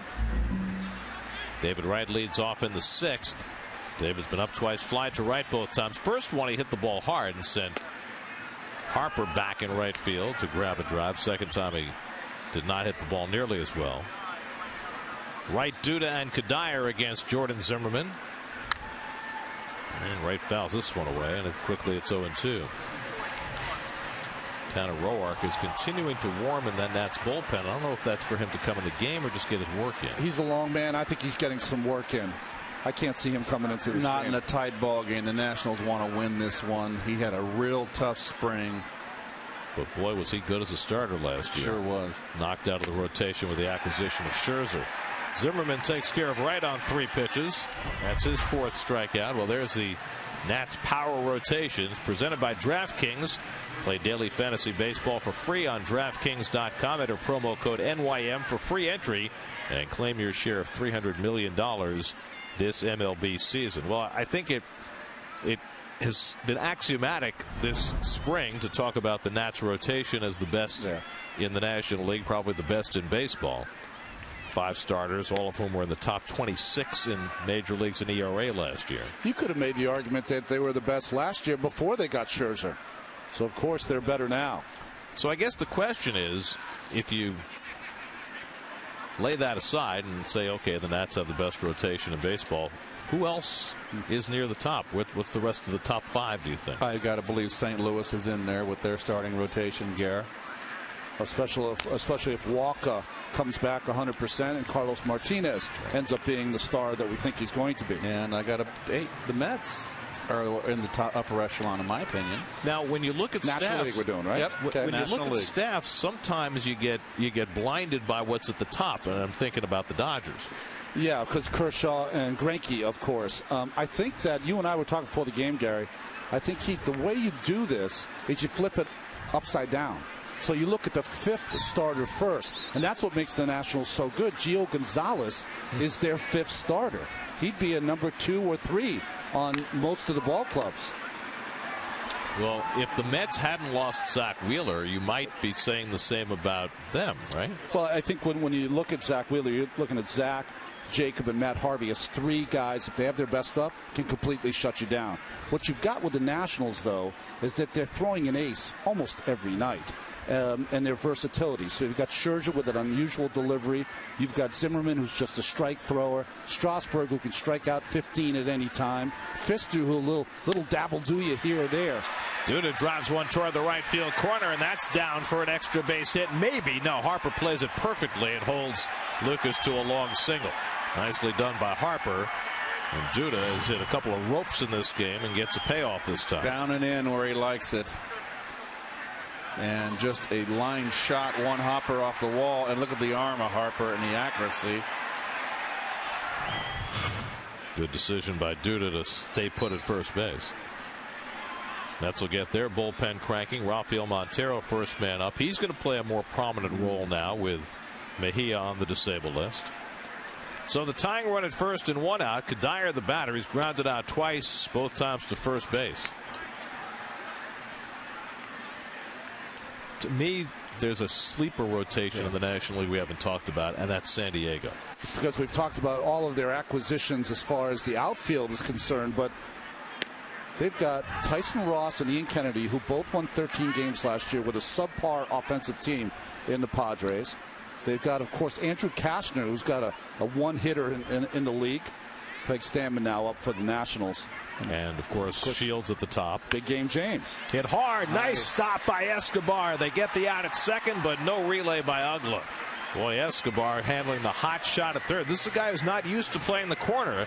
That ball got on him in a hurry, and he handled it nicely for the second out. Look at him go down on that one knee to get in front. Kind of olayed a little bit, but got down with his body. You know, the 5th guy in that rotation they're taking a chance on is Brandon Morrow. Who we remember when we saw him in Toronto early in his career, how dominant he was. Brandon Morrow, if he can't do it because he's had a lot of injuries. Remember, you guys saw him last year, Despaigne, right? Despaigne, who was extremely impressive. A guy who could throw 17 pitches from 7 arm angles. And you've got another ball club that's relied on their starting pitching, and that's the Giants, and they got some problems. By the way, just back up to San Diego for a minute.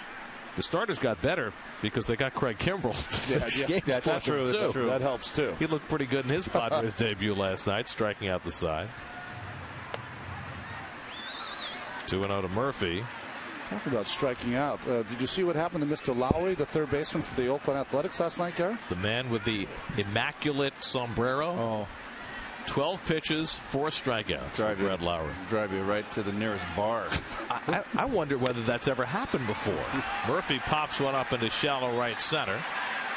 Harper coming on to call. No, Uggla's going to stay with it. And Uggla makes the grab to retire the side. A hit and 1 left.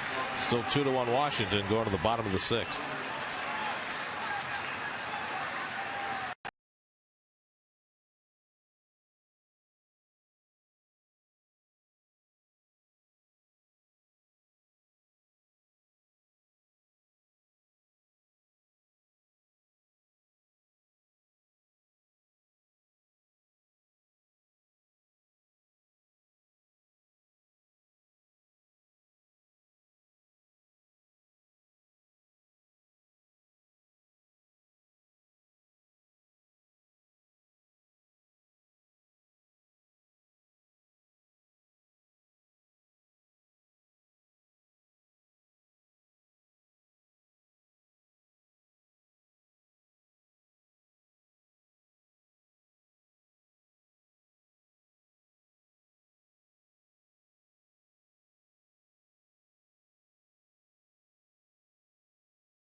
Dilson Herrera, Matt Reynolds, Kevin Plawecki in their Las Vegas 51s uniforms.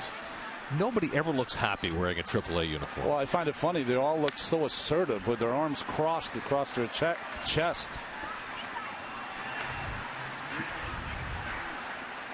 It's always the ones that get sent back to AAA, Gary, that aren't happy. Sean Gilmartin, the left-hander, and the saver, Buddy Carlisle, the right-hander. 37 years of age and his first career save. And certainly was not expecting that opportunity as Ramos drills one toward right center. That's going to split him and go to the wall.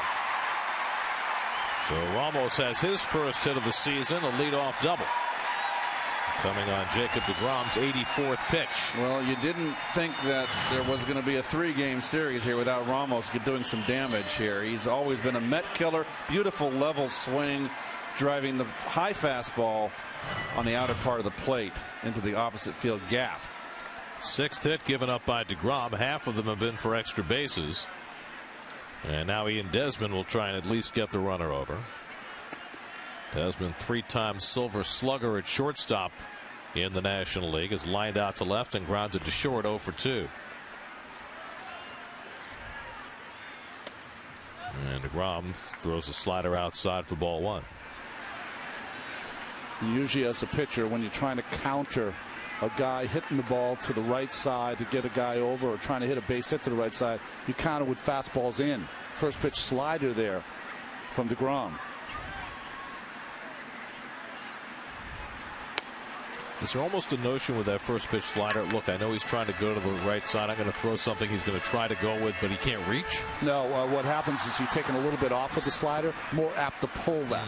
So he'll hit it on the, especially if you throw a good one, he'll hit it on the ground and he'll pull it. Not that it won't be a base hit, but the pulling of it will keep Ramos where he is. He's not a very fleet runner. 1-1 to Desmond, and he fouls back the fastball. 95 from deGrom.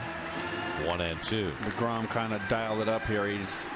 That's what I like about him. This is a big inning right now. 2-1 ball game in the 6th. Leadoff double. A little extra mustard on that fastball. The Mets have talked about limiting the pitch counts of their young starters early in the season, giving them around 90. deGrom is getting close to that now.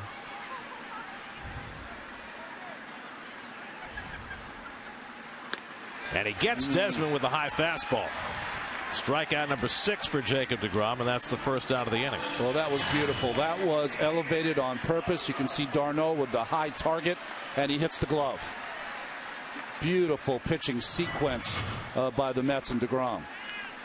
So one away now. Ugla, who drove a double to left center his last time up. You got the number 8 hitter Moore on deck, and then the pitcher's spot. And the way the Nats have their bullpen working, it looks like they would be inclined to bat for Zimmerman if it gets down to the 9 hole.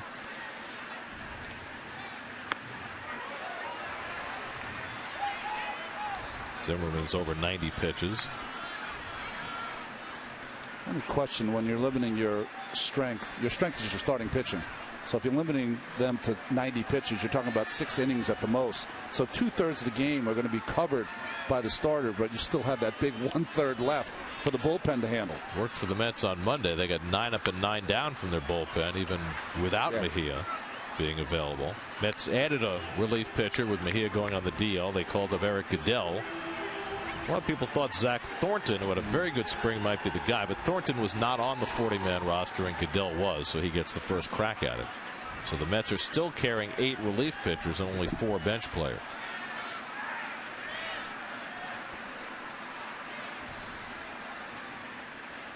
One and 1 to Ugla, and he pops one up. David Wright coming in to call.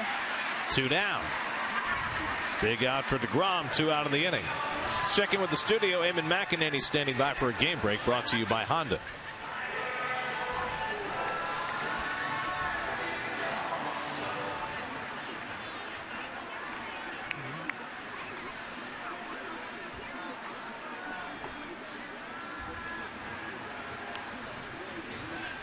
Shelby Miller with 5 scoreless innings in his Braves debut as they look to sweep that opening series from the Marlins. Who had that? I mean, they've got Christian Bethancourt hitting in the 5 hole. Jace Peterson. Jace Peterson playing second base and leading off for the Braves. Slow grounder right on the charge. And Moore is out. Side retired.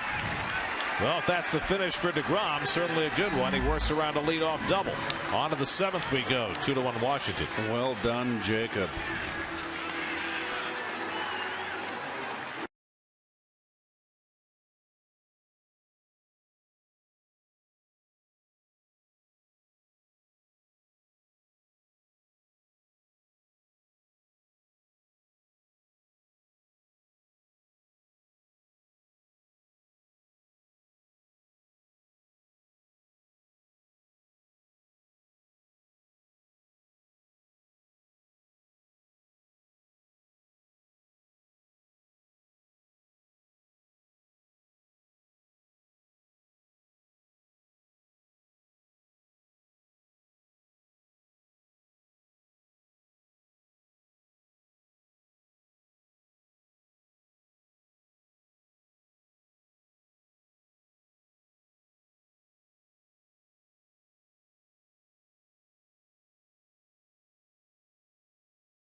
to you by Subway Restaurants. Get any footlong for $6 or less. April only. Subway. Eat fresh.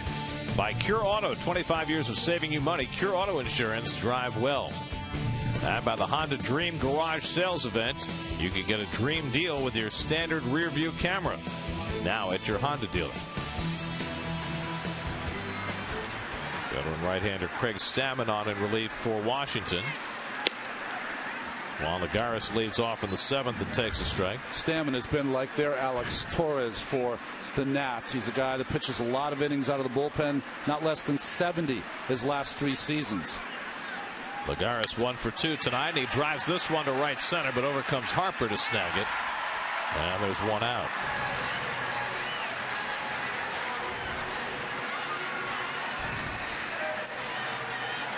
So 1 out and nobody on. Now Travis d'Arnaud is driven in the only Met run tonight with a 2nd inning single.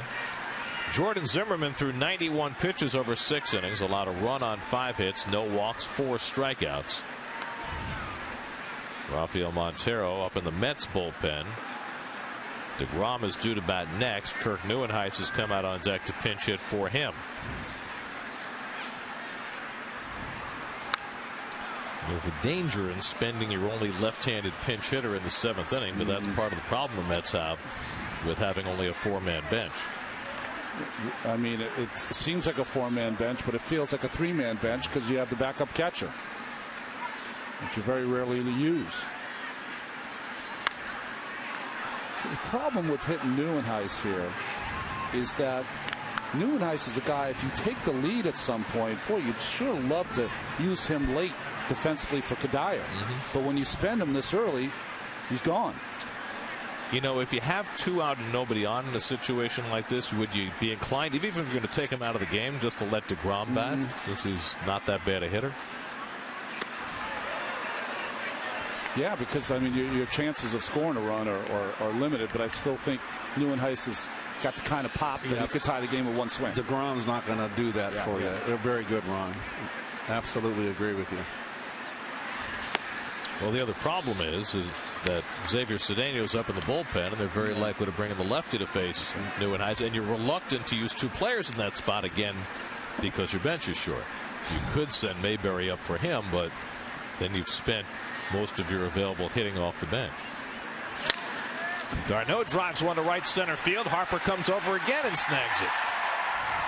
2 balls at almost to the same spot. Lagares and d'Arnaud.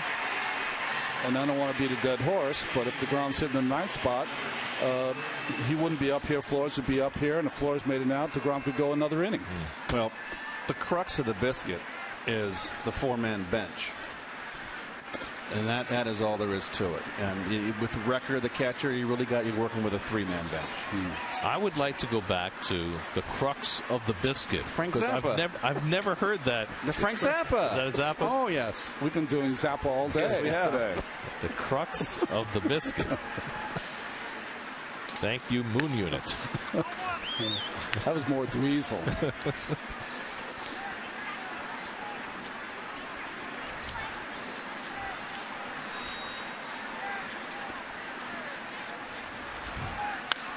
Neuenhuis appeared as a pinch hitter on opening day and struck out.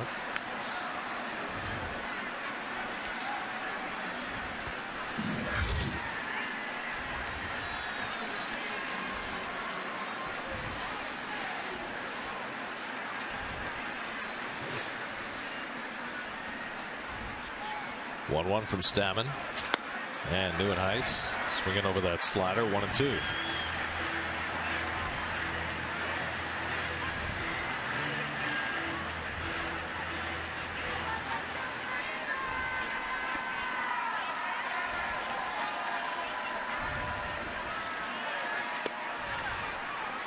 And just to lay off that one.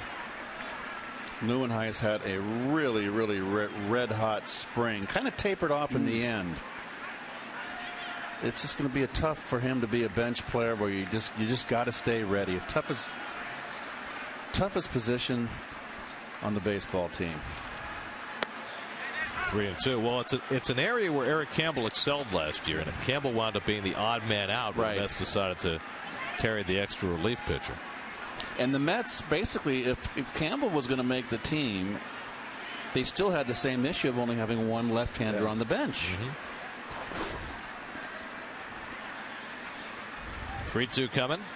And Neuenhuis stays alive. That's why very late Danny Muno looked like a guy that they might keep because switch hitter, of course. And he's more of an on-base percentage guy. Maybe a great guy in this spot. Maybe not in this spot because, like I said, Neuenhuis can tie the game with one swing. 2 out and nobody on. 3-2 to Neuenhuis. And he takes it wide for ball 4. So he laid off the 3-2 sinker, and the Mets get the tying run aboard with 2 down, and Wilmer Flores coming up. Nice at bat.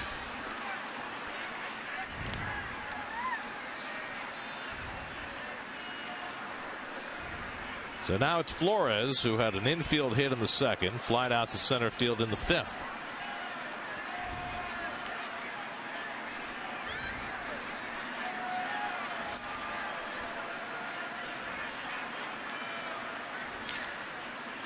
Flores 1 for 3 in his career against Stammen, and gets fooled on that first pitch.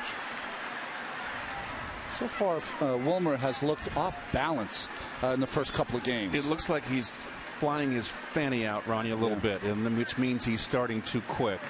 It's only the 2nd game. Curtis Granderson would be next.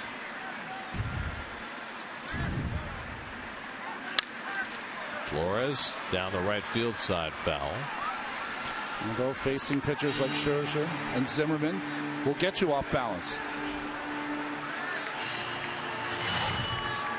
A little better here from Wilmer, staying in. A little better. Very good. That's how you find your way out. Every forest has a trail that leads you out of the darkness. You thinking wood chips or breadcrumbs? 0-2 from Stammen. And Flores lays off the slider. So Stammen was not able to put away Neuenhuis after getting ahead on the count. Sounds like you've been in that forest a lot. Reading the Brothers Grimms or something. Yeah. Dealing with that troll under the bridge.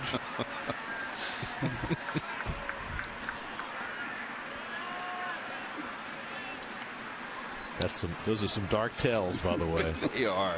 They really are. Germanic folklore. Blake Trinan is the right-hander up alongside the lefty Xavier Cedeno. Mets have the tying run at first with 2 down. 1-2 to Wilmer Flores. There goes Neuenhuis. Pitch outside. Ramos's throw is right on the money, but kicked away, and Neuenhuis is safe. Neuenhuis picks up the stolen base as he kicked it out of the mid of Dan Uggla. Tough chance here for Ramos. Great throw right there. And looked like Uggla was a little bit tardy getting there. And it wasn't able to got it on the snow cone there. So Neuenhuis puts himself in scoring position. Great throw by Ramos, I'll say. And a 2-2 count now to Flores with a chance to drive in the tying run with a base hit. The Mets' first stolen base of the season. This is a team that does not have a ton of team speed. But stealing him at the right time, that's the most important thing. Grounder for Desmond. Has the easy hop. Side retired. Statman works around a walk and a stolen base. That'll take us to the 7th inning stretch. Rafael Montero coming in. Mets down 2-1.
7th. Let's check in with the studio. Chris Carlin and Adam Shine to let us know what's coming up tomorrow on Loudmouths.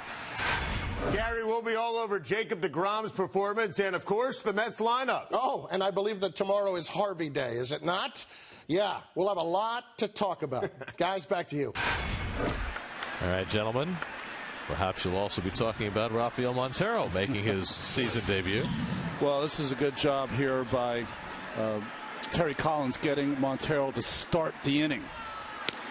First man up against him is Clint Robinson, who was a long shot to make the Nats out of spring training, but did. 30-year-old rookie who's had very brief cups of coffee with the Royals and the Dodgers. And the changeup from Montero, a ball and a strike. He's got some pop, some power. Well, Montero looked just wonderful this spring. Battled right to the end, trying to win the 5th starter's job, but they went with the experience of Dylan G, at least for the moment. Montero making the adjustment to pitching out of the bullpen. Blake Trinan looks like he'll get the 8th inning for the Nats. 1-1 to Robinson, and he pops one up. David Wright alone on that left side. Puts it away, 1 out.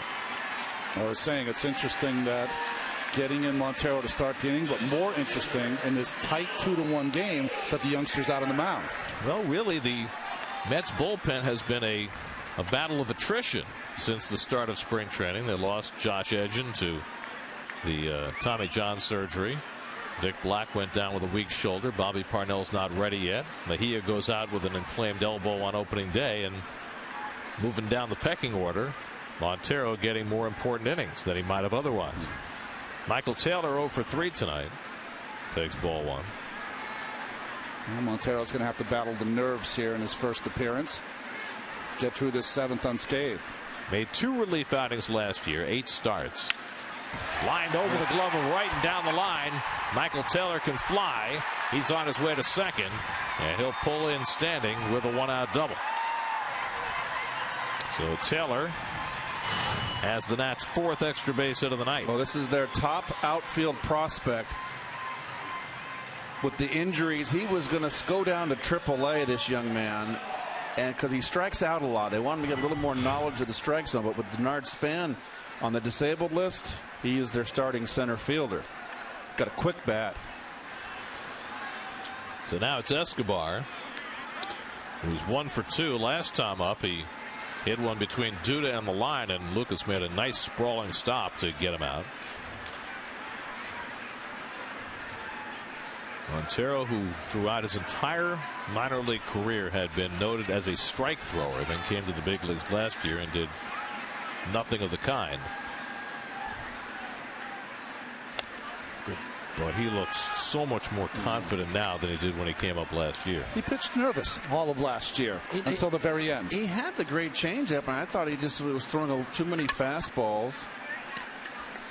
But he just, it's just amazing what a year of experience does. Now 24 years old. Didn't sign until he was 20, which is very rare for a kid from the Dominican. But he fairly rocketed through the Mets farm system once he signed. I mean, this is his time to fly. 24 years old is the time.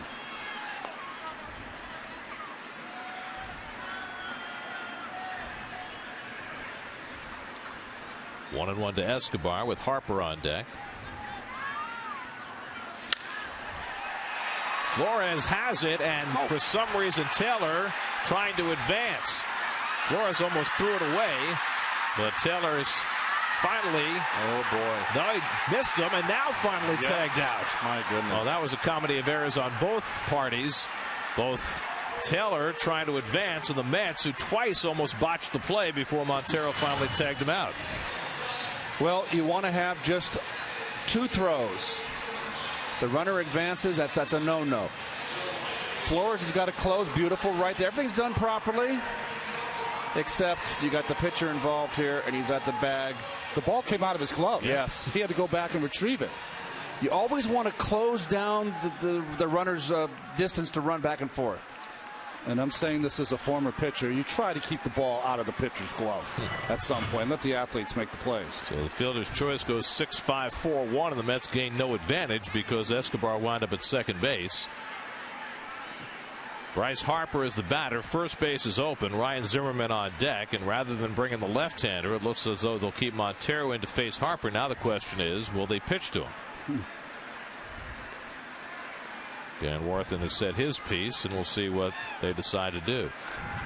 Harper's already 2 for 3 tonight. Gil Martin was up earlier, but no lefty up now. I would not pitch to Harper here. I know Zimmerman has a 2-run home run, but the changeup, which is the strength of Montero, plays right into the speed of the bat of Harper. I feel that Zimmerman's, they're going to walk him. I think it goes to the end of that conversation. So it almost looked as though they were considering it and changed their mind on the fly. It was odd. Well, I think that if you had a more experienced pitcher, there might be a small language issue also. I think that's why Danny Warthen went out, to make sure that everyone was on the right page. Now, if you had a pitcher on the mound who had a good pickoff move, maybe you try to do that before you issue the intentional walk. Well, that, and the other thing you could do if you had a more experienced pitcher, yes, is you could bounce some pitches and see if you can get Harper, who's in a big spot, to try to be too aggressive. You can't ask a young kid right here, his first appearance of the season, young, to say go in there and pitch around this guy. So it'll bring up Zimmerman with 2 men on. Zimmerman's one swing in the first inning produced 2 runs. Fastball in, not that bad a pitch, just up, and that was against the wind too. That ball was hit a lot better than the distance. Well, that was the only blemish on deGrom's record tonight. He went 6, allowed 2 runs, 6 hits, couple of walks, 1 intentional, 6 strikeouts, and that 1 home run that has him behind. 2 out and 2 on. Zimmerman 1 for 3 on the night, struck out and grounded out in his other at bats. And Montero picks off the outside corner, 0-1. It's interesting that all of spring training, Juan Lagares treated his throwing arm like with kids' gloves, so we have not really seen him throw in a long time.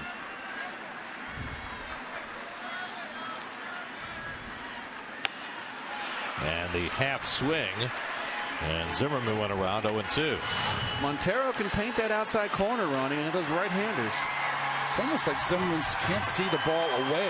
It's only the pitch middle plate in he can see. I just feel that he needs to get closer to the plate. Now Montero has him in a 2-strike hole.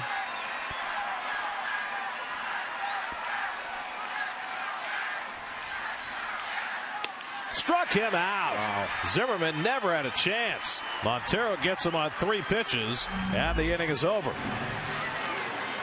Montero gets around trouble. 2-1 Nats as we go to the 8th.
Well, Rafael Montero walked Bryce Harper to get to Ryan Zimmerman, and that certainly worked out. Well, he did an outstanding job, and the pitch calling by d'Arnaud to just stay on that outside corner, because right now Zimmerman can't see it, and to make 3 pitches out there on the black and get a check swing, half swing from a talent like Zimmerman is some good pitching by Montero. Zimmerman, I'm sorry, Gary, the 2 at-bats from Zimmerman with men on base, he struck out. Just outside corner, not a chance. Blake Trinan in to pitch to the top of the Mets batting order in the 8th inning, and he starts off with a 98-mile-an-hour fastball that misses. To Granderson, who's 0 for 3 with a couple of strikeouts tonight. Tyler Clippard is now in Oakland Athletic, and Blake Trinan's getting the first shot at being the Nats' 8th inning guy. Well, they just love his arm. Who wouldn't love someone coming in and throwing a 98 miles an hour? Pulled to the right side, and Zimmerman with a beautiful stop hits Trinan on the run for the out. Boy, Ryan Zimmerman has looked like he's played first base his whole life. Well, as I've said, it's just the other opposite corner of the infield. That is just a fine play. We're going to have the people at Elias. Wouldn't it be interesting if Zimmerman can go from a Gold Glover at third base and become a Gold Glover at first? You know, what's more impressive is that, you know, it's not that easy to get up off the ground. You're in the hole to throw a perfect strike to the pitcher covering the. He's not used to that. That's the piece that you don't get at third base. So 1 out now. David Wright still looking for that elusive first hit of the season. 0 for 3 tonight. 0 for 7 to start the year. And Trinan misses away. Ball 1. We were wondering, Gary, why Trinan doesn't have more strikeouts. You can see it the way his pitches dip. He's a guy who's going to get a lot of ground balls, very similar to Familia. 51 innings last year, only 30 strikeouts. They used him both as a starter and reliever. And David with a half swing, he went around. And it's 1-1. Well, Trinan's going to be doubly tough on right-handers. He's got tremendous movement. And David has to bail. 2-1. Blake Trinan, the only South Dakota State jackrabbit who's ever played in the major leagues. I don't know how good their baseball program is, but their basketball program is terrific. Off the corner, and now he's behind on right, 3-1. Lucas Duda looming on deck. And they do not have a lefty up in the bullpen. That's changing right now. Got one of the lefties throwing lightly out there. David trying for the home run cut on 3-1 and comes up empty. Kind of tough to get a little lift on a sinker baller like this. And this is a hard sink.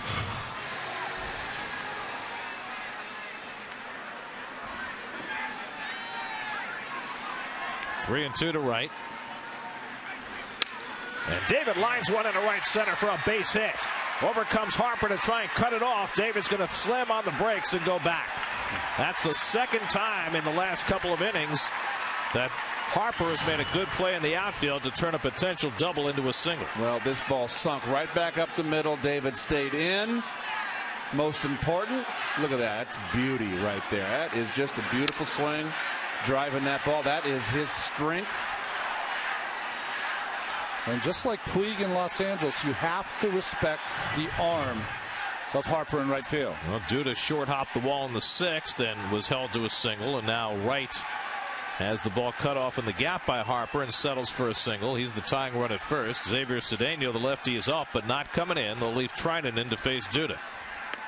And Lucas takes a fastball for a strike. And that was the pitch to hit right there. He grooved the fastball, not a lot of movement.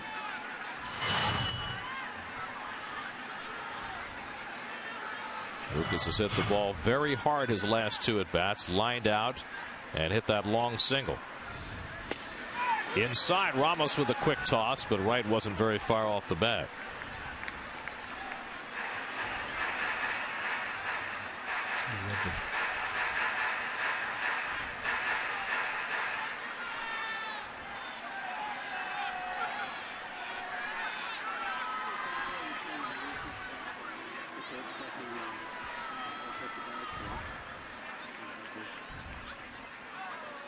Talking about Trinan and his downward movement. Last year, only 1 home run allowed in 50 innings. I can see why.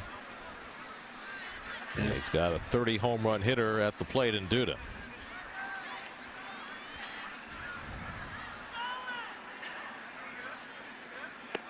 And Lucas tries to lay off, but he went around.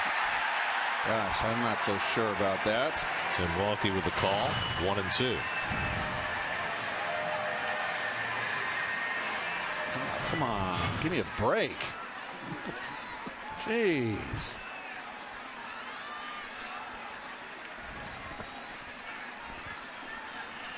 Now Duda in a 1-2 hole, and Ramos manages to trap that ball and keep it in the neighborhood to keep right at first base.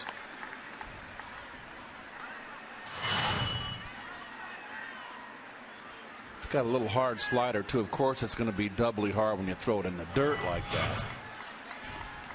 It was a tough one to manage, turning that glove. He turned the glove over, but also using two hands. I think he caught a lot of that on his right wrist to keep that in front of him. 2-2 to Duda with Kadire on deck. Right, not getting too big of a lead. David had just 8 steals last year. Neuenhuis stole a base in the 7th inning to get himself into scoring position. Not likely to be running here with Duda at the plate, though.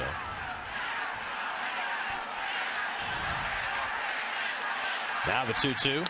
And Duda hits it right back to Treinen, who doubles up right at first base. Side retired. Wow. Another bullet off the bat of Duda, and it turns into a 1-3 line drive double play. Hard luck for Duda and the Mets in the top of the 8th. 2 hard hit balls that turn into outs.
To have as many as 4 pitchers win the Rookie of the Year award. I think you can guess one of the 2 based off the conversation tonight. I think I know the other one also. Wilson Ramos leads off the last of the 8th against Rafael Montero. Ramos has swung the bat well tonight, lined out to right, hit a ringing double to right center, 1 for 3. Montero working his 2nd inning of relief, worked around a double and an intentional walk in the 7th. And Ramos nubs one down to Duda. Montero over to cover, 1 down. Let's check in with the studio. Eamon McEnany has a game break.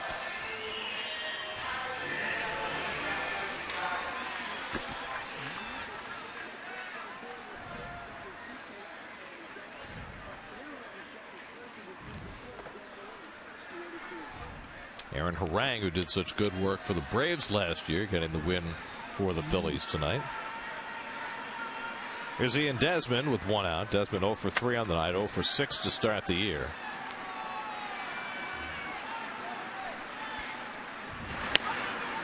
And he takes a strike. New York Mets baseball on SNY is brought to you by DraftKings. Play daily fantasy baseball for free on DraftKings.com with the official daily fantasy partner of the New York Mets. Enter promo code NYM for free entry. Montero keeping it away from Desmond. 0-2. Again, Ronnie, another inning here, keeping the ball in that outside corner. I think, though, over time, Keith, once he gets around the league, he's going to have to come inside every once in a while. Struck him out. Foul tip held by d'Arnaud. Second strikeout for Montero. 8 tonight for Met pitching. This one has a little cutting action as it moves away. Good pitch. Well, the Nats closer Drew Storen is getting ready. Mets will have Michael Kadire, Daniel Murphy, and Juan Lagares due up in the top of the 9th. First, it's Ugla with 2 out and nobody on. 1 for 3, double to left center back in the 4th. I am loving what I'm seeing from Montero here, and it's also showing this is a guy that's a starter that could give you 2-3 innings in relief. Something that baseball's gotten away from, but it's nice to run a guy once through the order, Ronnie. Ugla lifts it into shallow right center. Granderson has it lined up. And so Montero pitches a 1-2-3-8. 2 scoreless innings for him. Mets come up in the 9th, down by a run.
Pitchers win the Rookie of the Year. Well, we show you the Mets were one of them, and the Dodgers would be the other one. Dodgers have actually had 6 pitchers win Rookie of the Year, going all the way back to Don Newcomb in 1949. Don Newcomb, Valenzuela, Sutcliffe, Hershiser, Steve Howe, Joe Black.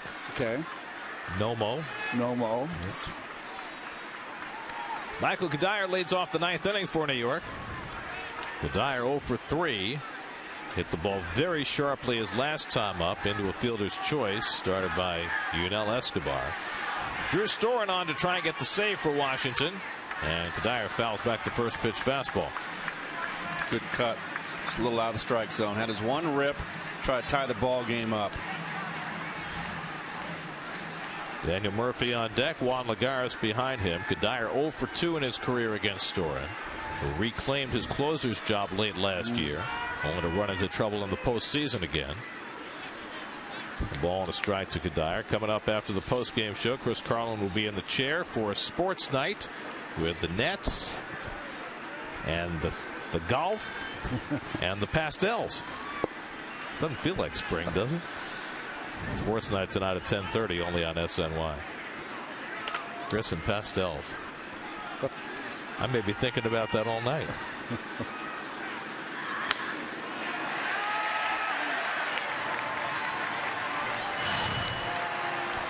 Kadire thought this was outside. Close. Storen got the call. Now ahead in the count, 1-2.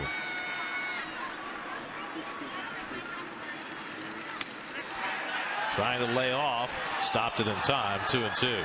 Storen has been very capable during the regular season, but he's had a couple of blow-ups in the postseason. Well, the deciding game against the Cardinals in the LDS, the first time the Nats were in it, and then last year after that great game by Zimmerman, blowing the save in the ninth and losing game the Nats would lose in 18 innings.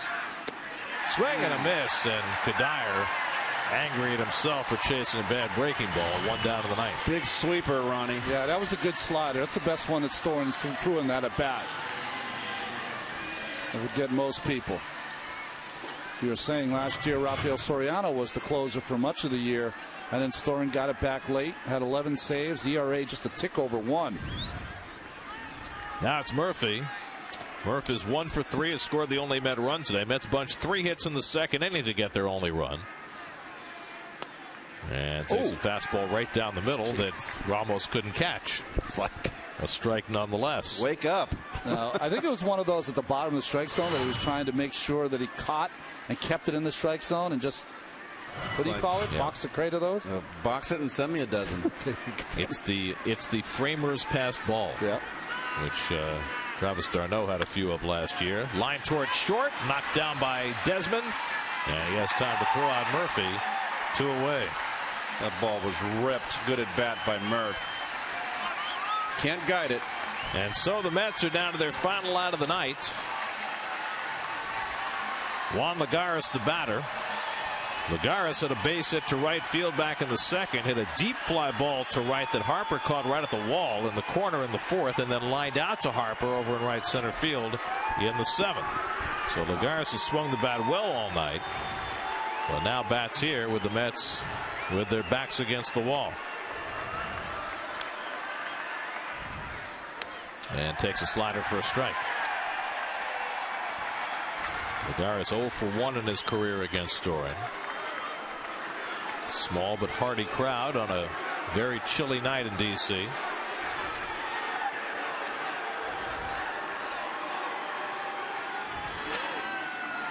Ball and a strike. Difference in this game, 1 swing in the first inning by Ryan Zimmerman. Hit a 2-run homer off Jacob deGrom, and Jordan Zimmerman and 3 relievers have made that stand up.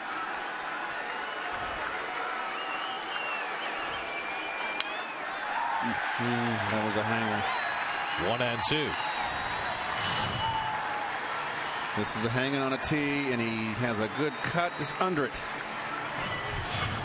So now the Mets are down to their final strike. Travis d'Arnaud, who has swung the bat as well as any Met in this early season, would be next. Storen trying to keep this game from getting to d'Arnaud.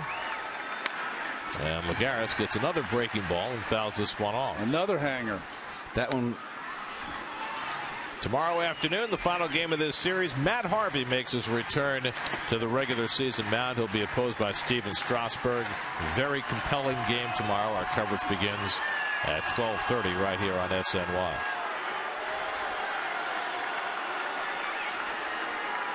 That's a man who might have to keep a few emotions in check tomorrow. 1-2 coming to Lagares. And he goes down on the fastball, and the ball game is over.